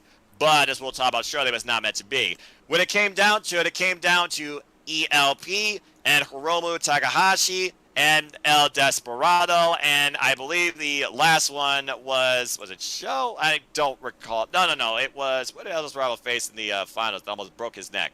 Oh yeah, that was ELP versus El Desperado. Then Hiromu Takahashi versus Taiji Ishimori. That's what I forgot about. And the Bone Soldier, of course, he had a couple of surprising losses too. But it seemed more so that Best Super Juniors was not only, in the end of the day, how far junior heavyweight wrestling has become through Junior Thunder Liger, let's just be honest here in the very beginning, as well as other great pioneers like Rey Mysterio Jr. But we, of course, had the finale between Hiromu Takahashi and El Desperado. People were holding out for El Desperado, but Hiromu is still the standard bearer, now doing it 3 years in a freaking row, and he is a 4-time winner. But fun thing is, that was not the only big highlight that happened at the Nippon Budokan during the finale, as Bullet Club continues to grow, because once again, they had an ace up their sleeve. Literally, as Ace Austin, as you alluded to earlier, has now officially joined Bullet Club under New Japan Pro Wrestling, and fans return too through Kenta. So gentlemen, here we stand, literally within a week of Dominion. And boy, how fans have gotten even more interested when you think about Dominion and all the other wrestling companies, particularly AEW. Because as we learned this past Friday on Rampage, and again, this is the risk of the industries, it happens live, people get injured too. The guy that you thought was going to once again bring you a summer of his season stopped dead in his tracks before it even began in the most humbling, heartbreaking way possible. CM Punk, ladies and gentlemen, is out and due for surgery with a busted wheel, per se. But again, just a bump in the road. However, the way that is now being handled, we will have an interim champion crown through both work done under AEW and NJPW. Where you thought you were going to get the best in the world versus the Ace, now it might be the Ace or the Savage Warrior versus Jon Moxley, or a winner of a Battle Royal this Wednesday. And that all gets figured out literally within a week from today. That will be the main event of Forbidden Door. So, ladies and gentlemen, I now ask you, what is ahead for us considering this Dynamite taking a whole different direction and NJPW's Dominion 2? And how does that all fit into the Forbidden Door? What truly is in store? Caro, since you just came back, and I know you definitely enjoy the best of both worlds, why don't you take it away and give us your thoughts towards both of these events to come and what has transpired? Had to take care of something in my house, but that's all been settled now. But I am very excited for Forbidden Door. I will actually be at Forbidden Door at the end of this month, so that'll be very exciting. But having said that, it's definitely taken a very fascinating turn. I was excited when Punk versus Tanahashi was announced, but now Punk's injured, and he's going to be off, he's going to spend time off for a while. And that certainly not only makes Forbidden Door interesting, but it also makes Dominion fascinating, because we have that one match that'll determine the number one contender on New Japan side. So I believe it's Tanahashi versus Gojo. You would be correct. These two are no strangers to each other, competing multiple times against each other in G1 Climax. And while we don't have the overall record singles-wise with these two, I think the Ace has gotten the better more often of the Savage Warrior, too. Absolutely. So, on the AEW side at least, I'm 100% in on, Moxley being, the rep for AEW. When I think about it. It's got to be Tanahashi and Moxley. It has to be, right? Mm-hmm. Well, they've been teasing it for, forever, basically. Yeah, for years I think originally, I think that was supposed to be the match at All Out, because I remember hearing that being rumored for All Out, but then something, I guess, it was something with travel that happened. And we got switched Kojima. Yes, switched to, Kojima. Still great, but Mr. Lariato. But, when I think about it, Moxley And I'm pulling for Moxley for the entire thing. No bias or anything, but like when you think about it, Moxley won the AEW World Championship literally right before the pandemic hit. So he's never had like a proper quote unquote reign He was with the a full champion of the audience. pandemic. Yep. And I think like he's honestly in the running for Wrestler of the Year for me because of the quality of matches and the passion and enthusiasm he has shown, whether it's in AEW or New Japan. Like, I think his work ethic has been amazing. Or his GCW. work ethic has been amazing. Let's not forget Yeah. that. Continue. And GCW. Thank you. His work ethic has been incredible, and I'd like him to be the AEW rep at Forbidden Door. So you have, considering that's gonna be Mox moving on to Forbidden Door, you have Tanahashi and Goto, both people which Moxley has had history with, and for very fascinating reasons. You can make an argument for both of them. Yes. But if they really, really, really want to stick to like kind of a very, very long-term storytelling that's already going on like NJPW Strong, then Tanahashi would probably have to be the person to face Moxley, considering that Tanahashi was in the main event spot anyway with CM Punk. So yeah, you might as well just go with it. Yeah, for sure. I think it's just, like I said, they called an audible and they made a match out of it. And like you said, both of these men, they do have history with John Moxley to a degree. I believe John Moxley and Goto did actually face each other in that block. But Tanahashi was in the other block because when John Moxley was in the G1, he was in the B block, having match of the year candidates with the likes of Shingo Takagi and Tomoyo Ishii, where he adapted his style on the fly. No two matches were the same until freaking got him! Ah, my anxiety! That spoiling idiot! Friggin' ruined everything. And then Jay White got the better of John. For those that don't know, Toru Yano makes my skin crawl, but I digress. I hate Yano too. I want to see him I go hate through him. the Forbidden Door. I want to see him versus Orange Cassidy. I agree. I'm with you. All the memes. Let's go. Just add Brendan Cutler to it. Why the heck not? Yeah, just all the comedy geeks. Let's go. No Cutler needed. No Cutler needed. Gimmick Battle Royal. Let's go. How much can we piss Jim Cornette off? Yeah. Maybe just to piss them off, I actually would like that. Oh, maybe they could do like a Rambo like they do at Wrestle Kingdom before Forbidden Door starts with all these type of people. I actually like that idea a lot now that I think about it. But anyway, continue. I'm sorry. Oh no, that's pretty much all that I had. Like, all right. King, I haven't heard much from you. Again, you might be a little bit out of tune when it comes to the NWA. We talked a little bit about Impact Wrestling for Shaolin too, but give us your thoughts towards Forbidden Door and what they're doing with the AEW Interim World Championship. I am glad. At first, when they first announced the whole interim thing, I was like, okay, what's going on? I'm confused. Like, because the way how they explained it was just a whole bunch of, you was trying to put the pieces together like a puzzle.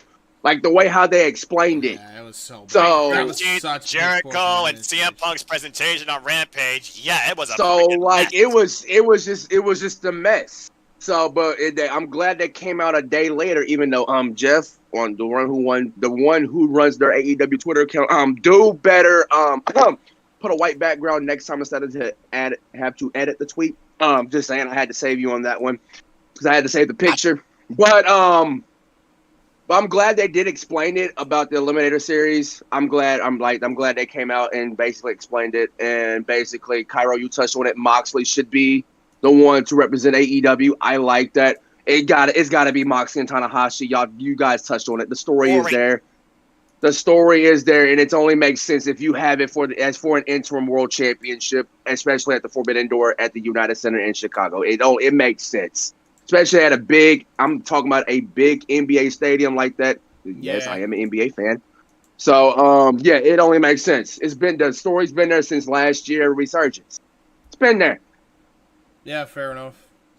James, anything further to add with the way they're handling this and how you feel this all plays when you got the Dominion and literally AEW this Wednesday? I'm looking forward to what the crossover stuff is going to be like for the next few weeks because there are still matches that they're rumored that first off, I wanted to see Tanahashi and Moxley square up against each other for so long now. I'm ready to go. Years. Yeah, so I'm ready to go with that. And I can't wait to see that match. now that they got that going. I also can't wait to see. I really hope that they do Hangman and Okada, because I think that would make a lot more sense, because Lariat versus Lariat. I don't think a lot of people are saying Danielson, but you gotta do Sabre Jr. and Danielson again. Long-term storytelling. I mean that writes itself. You don't do that match, what are you doing? Like that's a match you absolutely should be doing. Maybe depending on is Ospreay healed yet? Is he all right now? It's funny you mentioned that, because we got our Dominion card, and apparently there will be a three-way dance to crown IWGP United States champion. Rock Hard Juice Robinson defends the gold against the former champion who had to vacate in the first place, Coke Skull Sonata, and Will Ospreay. Okay, so that's happening. Okay. So if Ospreay wins, which he probably should, I would have him defend a United States Championship against... it's weird, because my first instinct is Dante Martin, but I realize he's not really doing the high-flying stuff as much as he used to anymore. So no, he's the Commonwealth Kingpin, grounded, aggressive striker. Yeah, he's kind of changed up his style now. So maybe when we talk about the, you mentioned that. What about Hook? Hook going to play here. Put him up against a young lion. Yeah. Well, think about it. If he's ground and pound, and then you got Hook, who's the same Smash Mouth style now. You know, and the way you could build it too is the Dawn of Brooklyn versus the Kingpin of the Commonwealth. There you go. I mean, that shit right. Well, Ospreay did say that he wants to face AEW homegrown talent. There you go. Oh, there's no more homegrown than I can think of. Freaking Hook. Send Hook to the United Center. That's all I gotta say about that. Seriously, but if you do a tag match. Because I know the United Empire, Cobb and Great O'Connor were teasing that they want a shot at the ROH Tag Team titles. Yep. And also, they ruined a match with Roppongi Vice and FTR. So Roppongi Vice has claims to be a part of that too. It could be a three-way dance. Yeah, that's true. Could be. That's absolutely true. I could see a three-way crossover there in that match with the Ring of Honor Tag Team Champions, like representing Ring of Honor in that regard. I feel a lot of the championships at Dominion, the way they go is going to define whether or not they're involved on, I feel like, Forbidden Door. I mean, think about it. You got Tama Tonga, the good guy, not really back anymore, the good guy. He defends the title against Machine Gun Carl Anderson, the Never Openweight Championship. We wonder what the future of the IWGP Junior Heavyweight Tag Team Championship is going to be, where 6 or 9, good grief almighty, challenge in a triple threat tag against United Empire's TJP and the Fireball, and also Aaron Hanare, and Tensen in a 6-man tag preview, And then you talked about Crystal Khan and Jeff Cobb. They're going after, it sounds like, the IWGP Heavyweight Tag Team Champions again, challenging your boys, King, that took them from in the first place in that 3-way dance. Bad Luck Fale and Chase Owens. And freaking Yano is facing Luke Gallows one-on-one after messing with him. Not a wise move. Of course, we got tag team previews now with the newest member of Bullet Club tagging alongside ELP and Tajimori the Bone Soldier, taking on Hiromu, Naito, and Bushi. Shigo Takagi once again defends the KLBW trophy against the Holy Emperor Taiji. We talked about the 3-way United States title dance with Ospreay, Sonata, and Rock Hard Juice Robinson. And as far as Sabre Jr. goes, right now he might be looking at 6-man gold, James, as it seems that Dangerous Tekkas, Zack Sabre Jr., El Desperado, and Yoshinobu Kawamura will be taking on the House of Torture in 6-man tag team action. Oh, the House of Torture. Oh my God. The ball that was dropped with the House of Torture. Big time. Let's not go there. Hiroshi Tanahashi, of course, challenges Roki Goto for the right to access Forbidden Door and be in the main event for the interim AEW World Championship. And then, of course, it all comes down to the main event where Rainmaker Kazuchika Okada defends the IWGP World Heavyweight Championship against Switchblade Jay White. The only accolade Switchblade has yet to get is in the entire pro wrestling life. Yeah, absolutely. There's a lot of intrigue, to say the least, when it comes to Dominion. And the fact they booked the IWGP Junior Heavyweights, both title matches per se, on New Japan Road following that, but still right before Forbidden Door, Again, how much involvement champion-wise are we going to see here? How much of this is going to be literally AEW versus NJPW or like AEW showcase, NJPW showcase? How they structure this to make it different than G1 Supercard per se? Which you went to live, James. Yes, I did go to live. I was there live for that first crossover event, which I enjoyed all throughout because I was live. So that probably wasn't better taped. But I have to ask. What is the Never Openweight title situation like? What are the rules on that? Is it no DQ?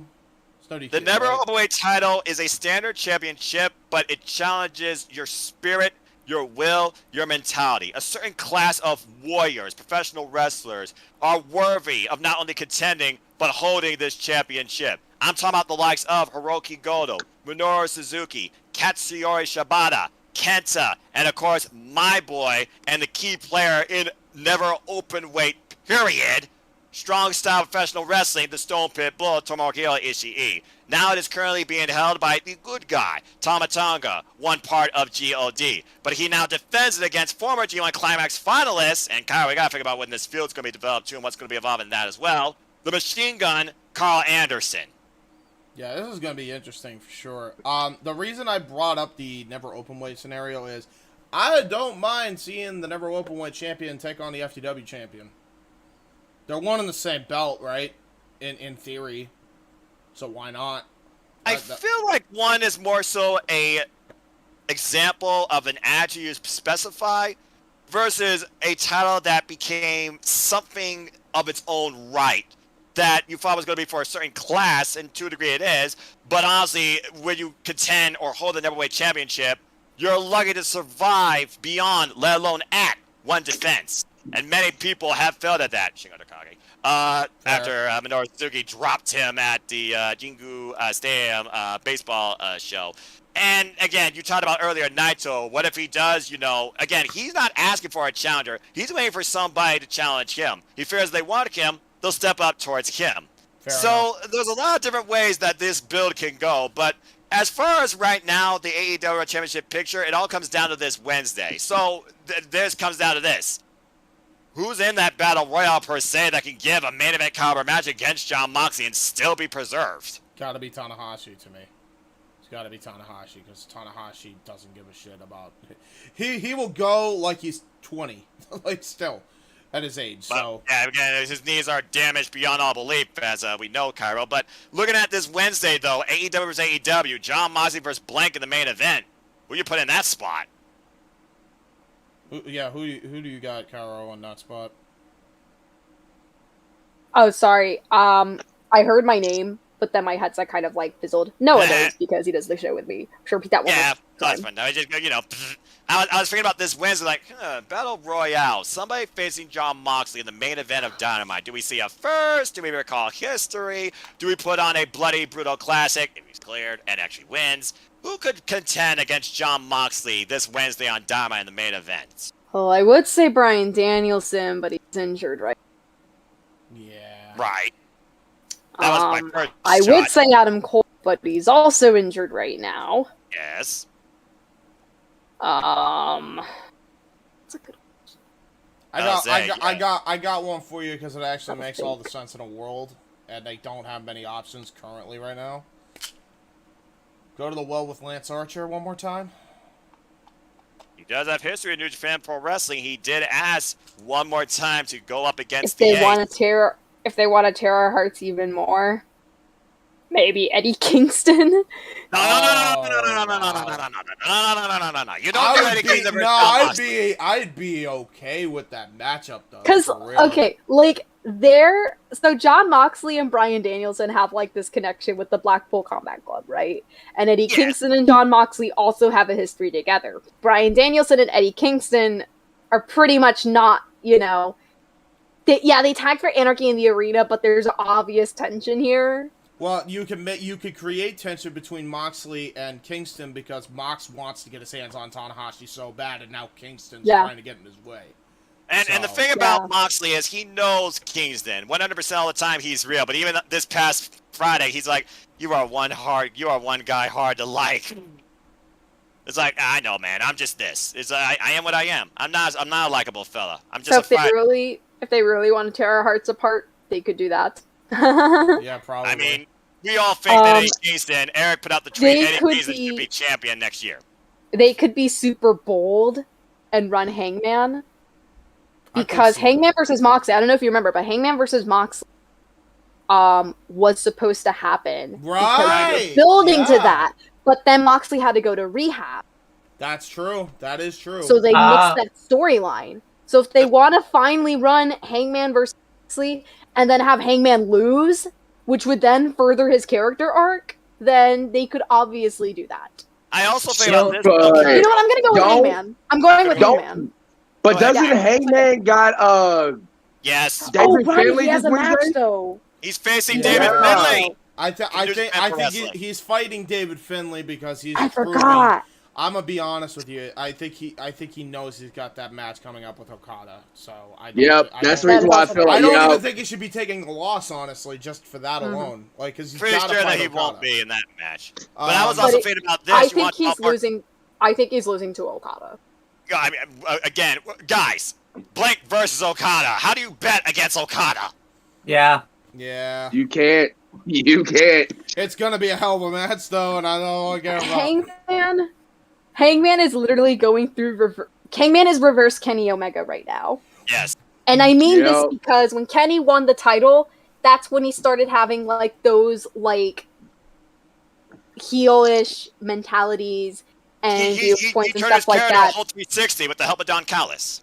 Like it was the claim of the title that made him go like, you know. You know, he tried to go that direction. And then and because he didn't, it cost him to lose the title by staying true to his word or whatever. So literally, reverse Kenny Omega. Yeah, I have an interesting booking idea for y'all here. Go for it. What if they completely flip this on its head because we're all so keen that it's going to be Moxley? What if they went with Tanahashi as the interim champion? And do a unification match on Dynamite between him and Okada on U.S. soil. That'd be insane. That would be nuts. Wow. And I'd The be standard for it. bearers, the standard bearers of Wrestle Kingdom, to say the least. And you put that on Dynamite.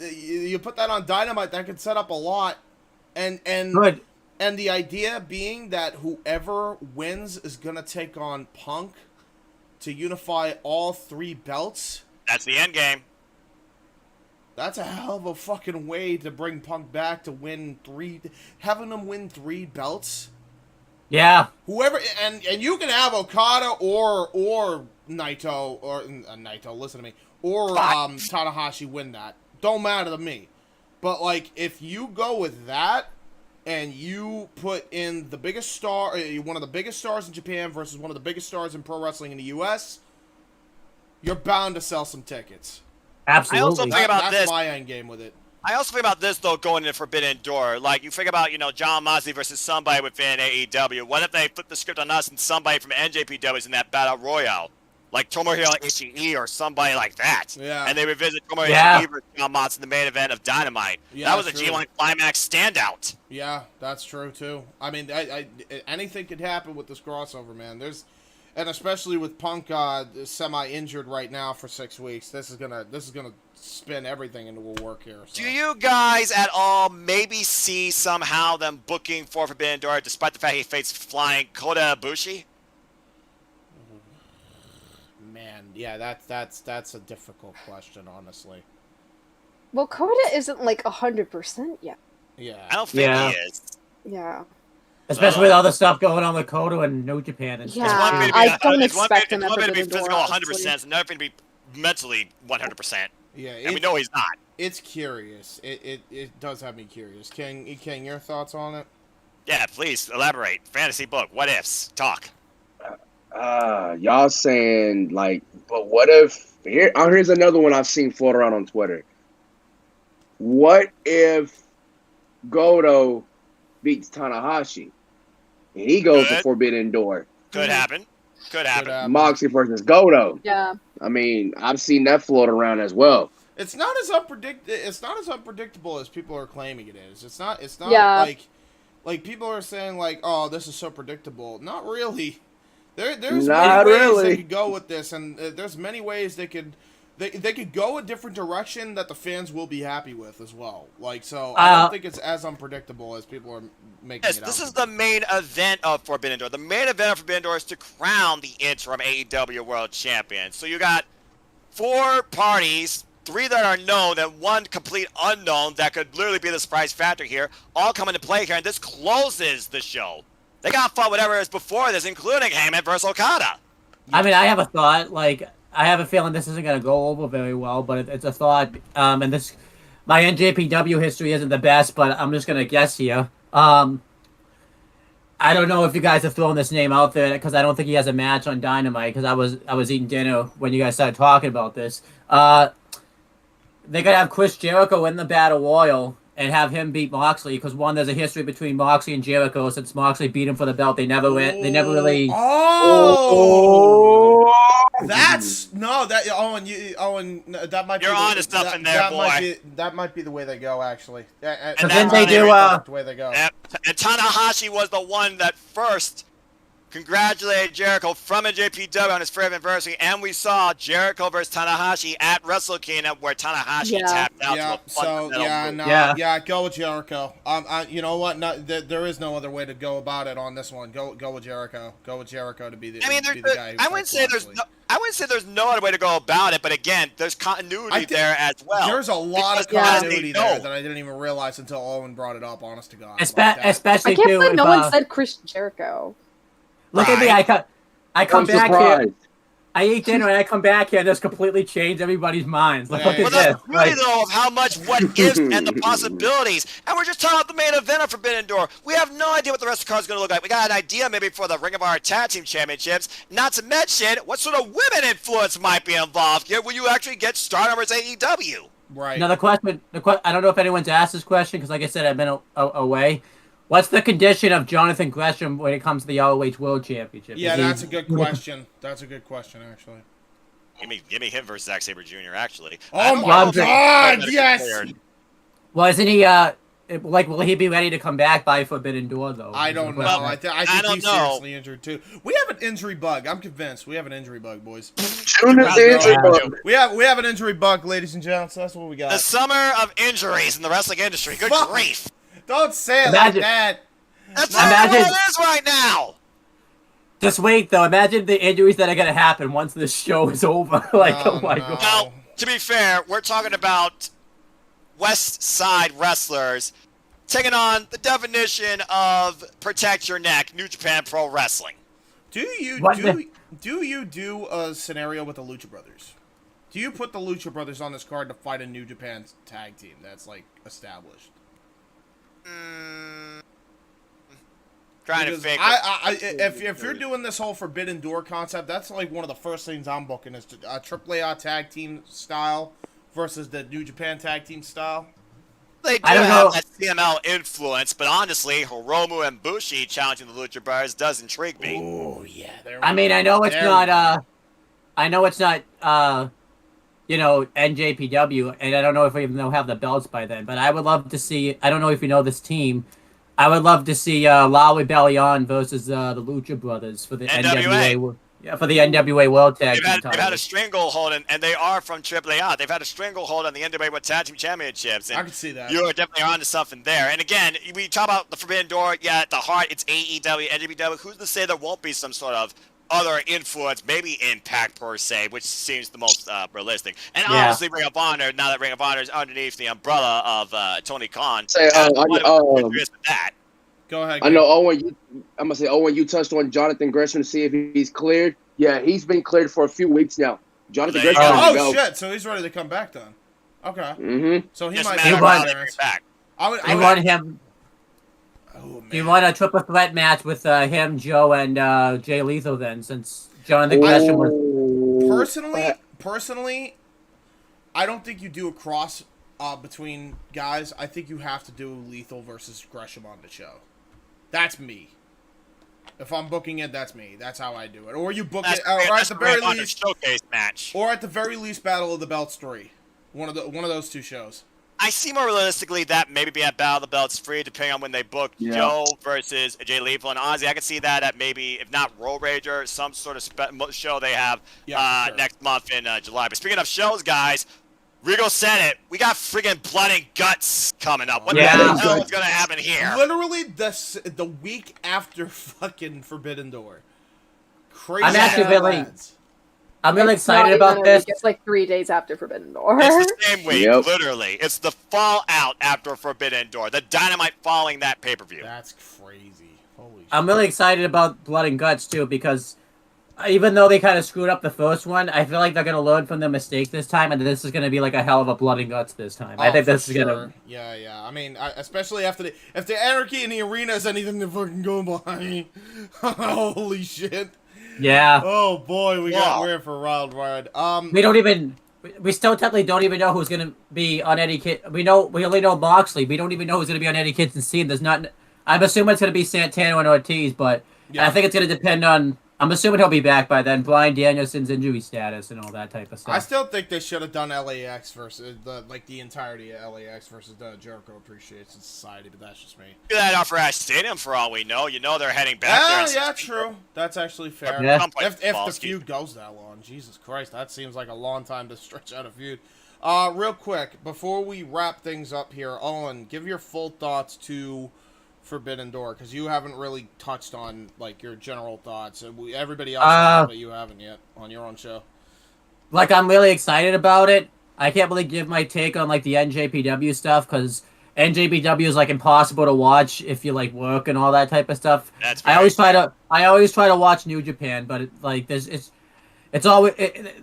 seems like there's a show on once a day and it's like 3 hours. It's like I wish there was a way to watch it where like you could just, I don't know. But anyhow, I'm really excited about it just because we've heard about the Forbidden Door for, I think, like 2 years at this point, because you can make, I mean, Cody Rhodes said in his promo, the last promo he ever cut in AEW, he was the one that really started the Forbidden Door, if you really want to think about it. I'm really excited about it. I'm excited to see the matches that we never thought that we would see from NJPW and AEW.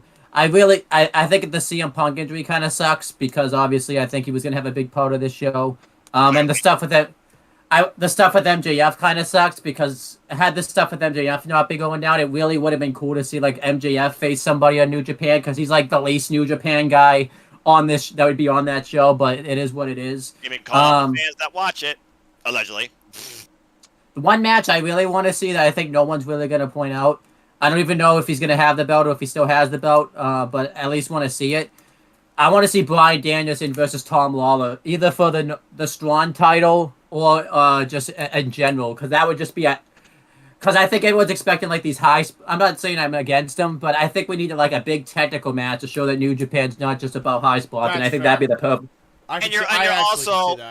You're also adding presentation of the American side of the NJPW brand, which honestly we haven't done. So I respect that, because Tom Lawler has been the standard of New Japan Strong. He's had that belt literally since day one. He hasn't lost it yet. I would have Bryan Danielson beat him for the belt then, because I don't know who else you have beat. If you do that match and Bryan Danielson doesn't beat him he should just vacate it at this point. So I don't think anyone would beat him. At this point, looking at NJPW Strong, I don't see anybody. So I think you're onto something there. It just makes me wonder though, how much more Bullet Club presentation are we going to have on Dynamite? We saw Hikuleo. Who else shows up, per se, on the following Dynamites or Rampages to come? What other teases are to be decided here, too? Because, guys, Forbidden Door is literally mere weeks away, and it's the week after Slammiversary, too. Do the events that go down there play a factor in that as well? Yeah, because Impact's usually, like, the gateway of the Forbidden Doors. Like, I remember one time, it was Slammiversary last year. Jay White showed up on Impact for a few weeks to legit hype up his match with David Finlay coming up at Resurrection or whatever that show was. Resurgence. Yeah.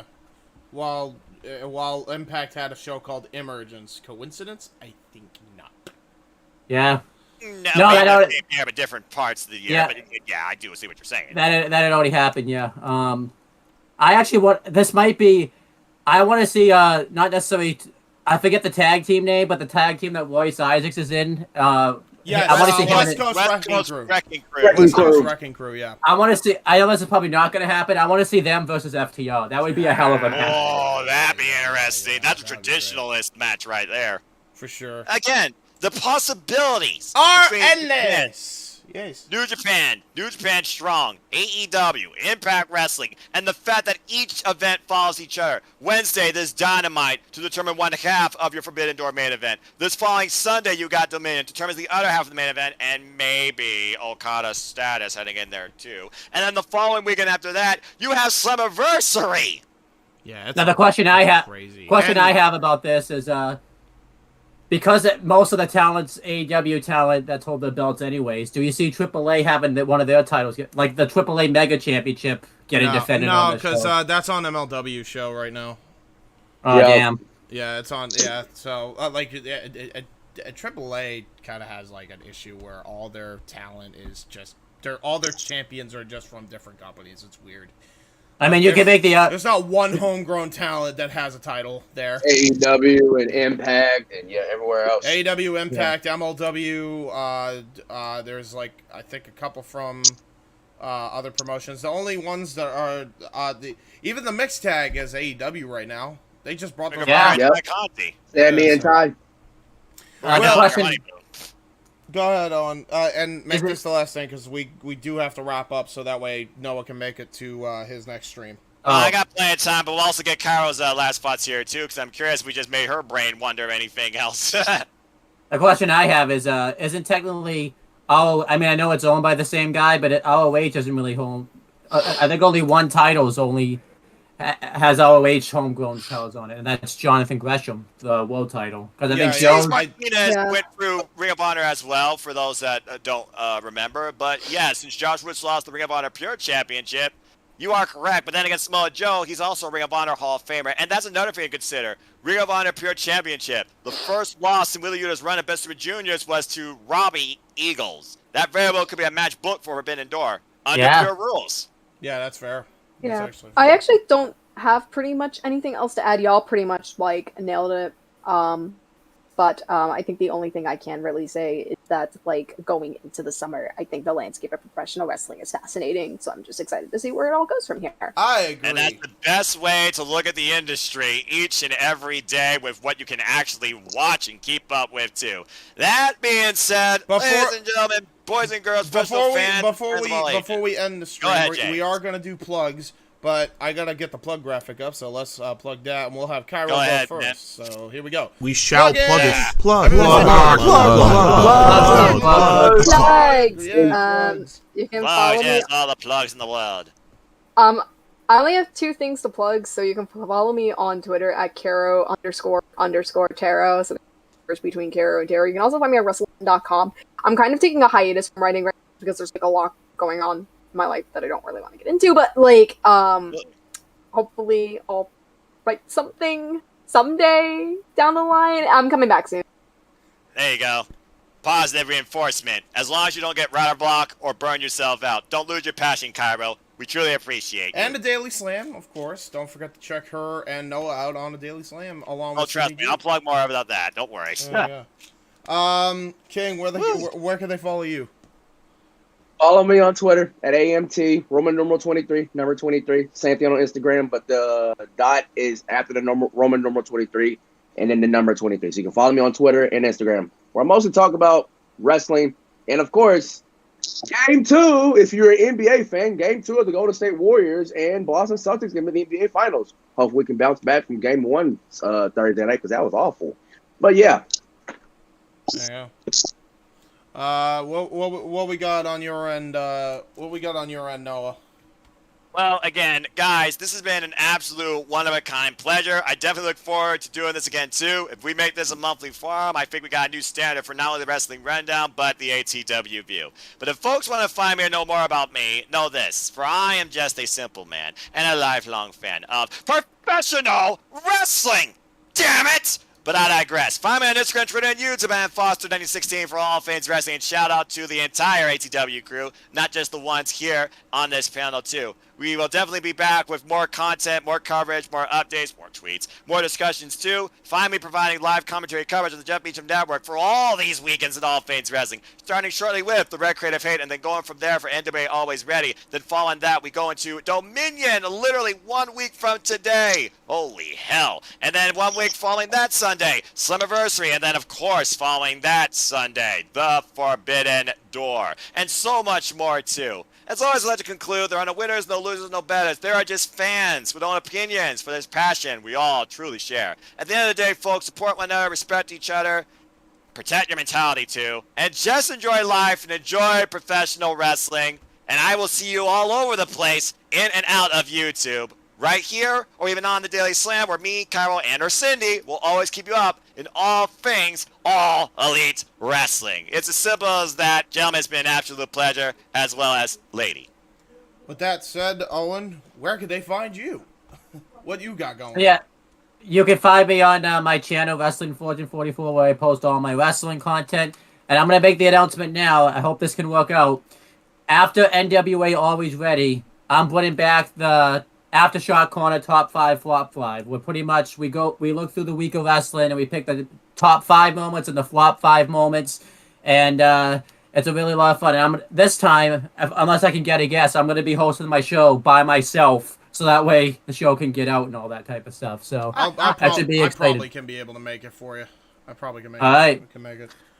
And then, we got some fun retro wrestling review series coming up this summer. A lot of them are going to be based around the hype for WWE's first NXT UK. Well, let me rephrase that. First show in the United Kingdom that WWE main roster has ever done. I almost said NXT UK, but that's that wouldn't make sense. And we have a lot of fun retros coming up. Some are going to be NXT UK, and some are going to be just regular wars that took place in the United Kingdom. So that would be fun. We're also got some. We also got some retros. The Indie Force boys and I are going to be doing on that channel. So definitely be on the lookout for a lot of retros, a lot of fantasies, and of course this show, the rundown. So there you go. Yeah, but hopefully we can do a rundown next week if work's not crazy. So yeah, honestly, we got the rundown this week. So if we take it easy, we can take it easy. But I'll do a video.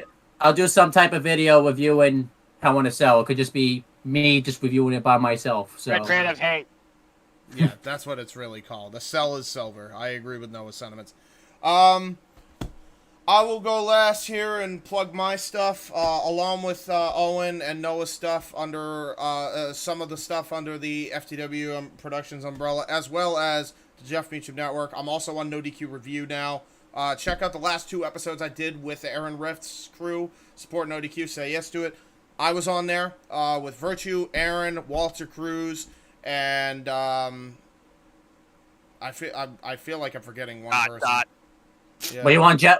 Would Jeff Meacham have been another one at some point? Jeff Meacham wasn't on. I think he was also on there. It was Big Baller. Big Baller was on the Big Baller G. Yeah, Big Baller was on the latest episode, so go check that out. YouTube.com/user/Aaron Rift. Go check me out on Wavy Youth Wrestling. YouTube.com/user/WYW Pride. It's a CAW wrestling league that I run. We're looking to do, on top of this crazy landscape, God, probably the worst time I could try to even attempt this, but we're trying to do a 52-week schedule at some point. We are actually in the recording stage of progress. We actually got like 3/4 of the way done so far, so we are recording it right now. So if you want to stay tuned to that and check up on all the history, youtube.com/user/WYW Pride, as well as check me out on both Insanity Works Studios and Jay Hebert Studios. That's youtube.com/user/MetalNut1120 and youtube.com/user/JayHebertSide95, where you will see the following. You'll see content and review, which is YouTube content stuff. You'll see Jay Hebert side of things, where I cover real life events every now and again sometimes. You'll see Open Mic Night, where they cover the gaming industry. You'll see watch-alongs, where we review wrestling and or movies in real time, and everything in between, wrestling with idiocy included up to that, where Owen, Casey, and I will be doing a retrospective of the career of John Cena, 20 years, speaking of which, of John Cena. So definitely give that a watch. I hope you all enjoyed this broadcast. This has been an absolute blast. I love every one of y'all. Love wrestling. Love this sport. I love this. There's so much to this business that we didn't even go We through, shall and plug that it. even happened. There's only so much time you can have talking about all things wrestling. Yeah. So with that said, I hope you guys enjoyed this broadcast.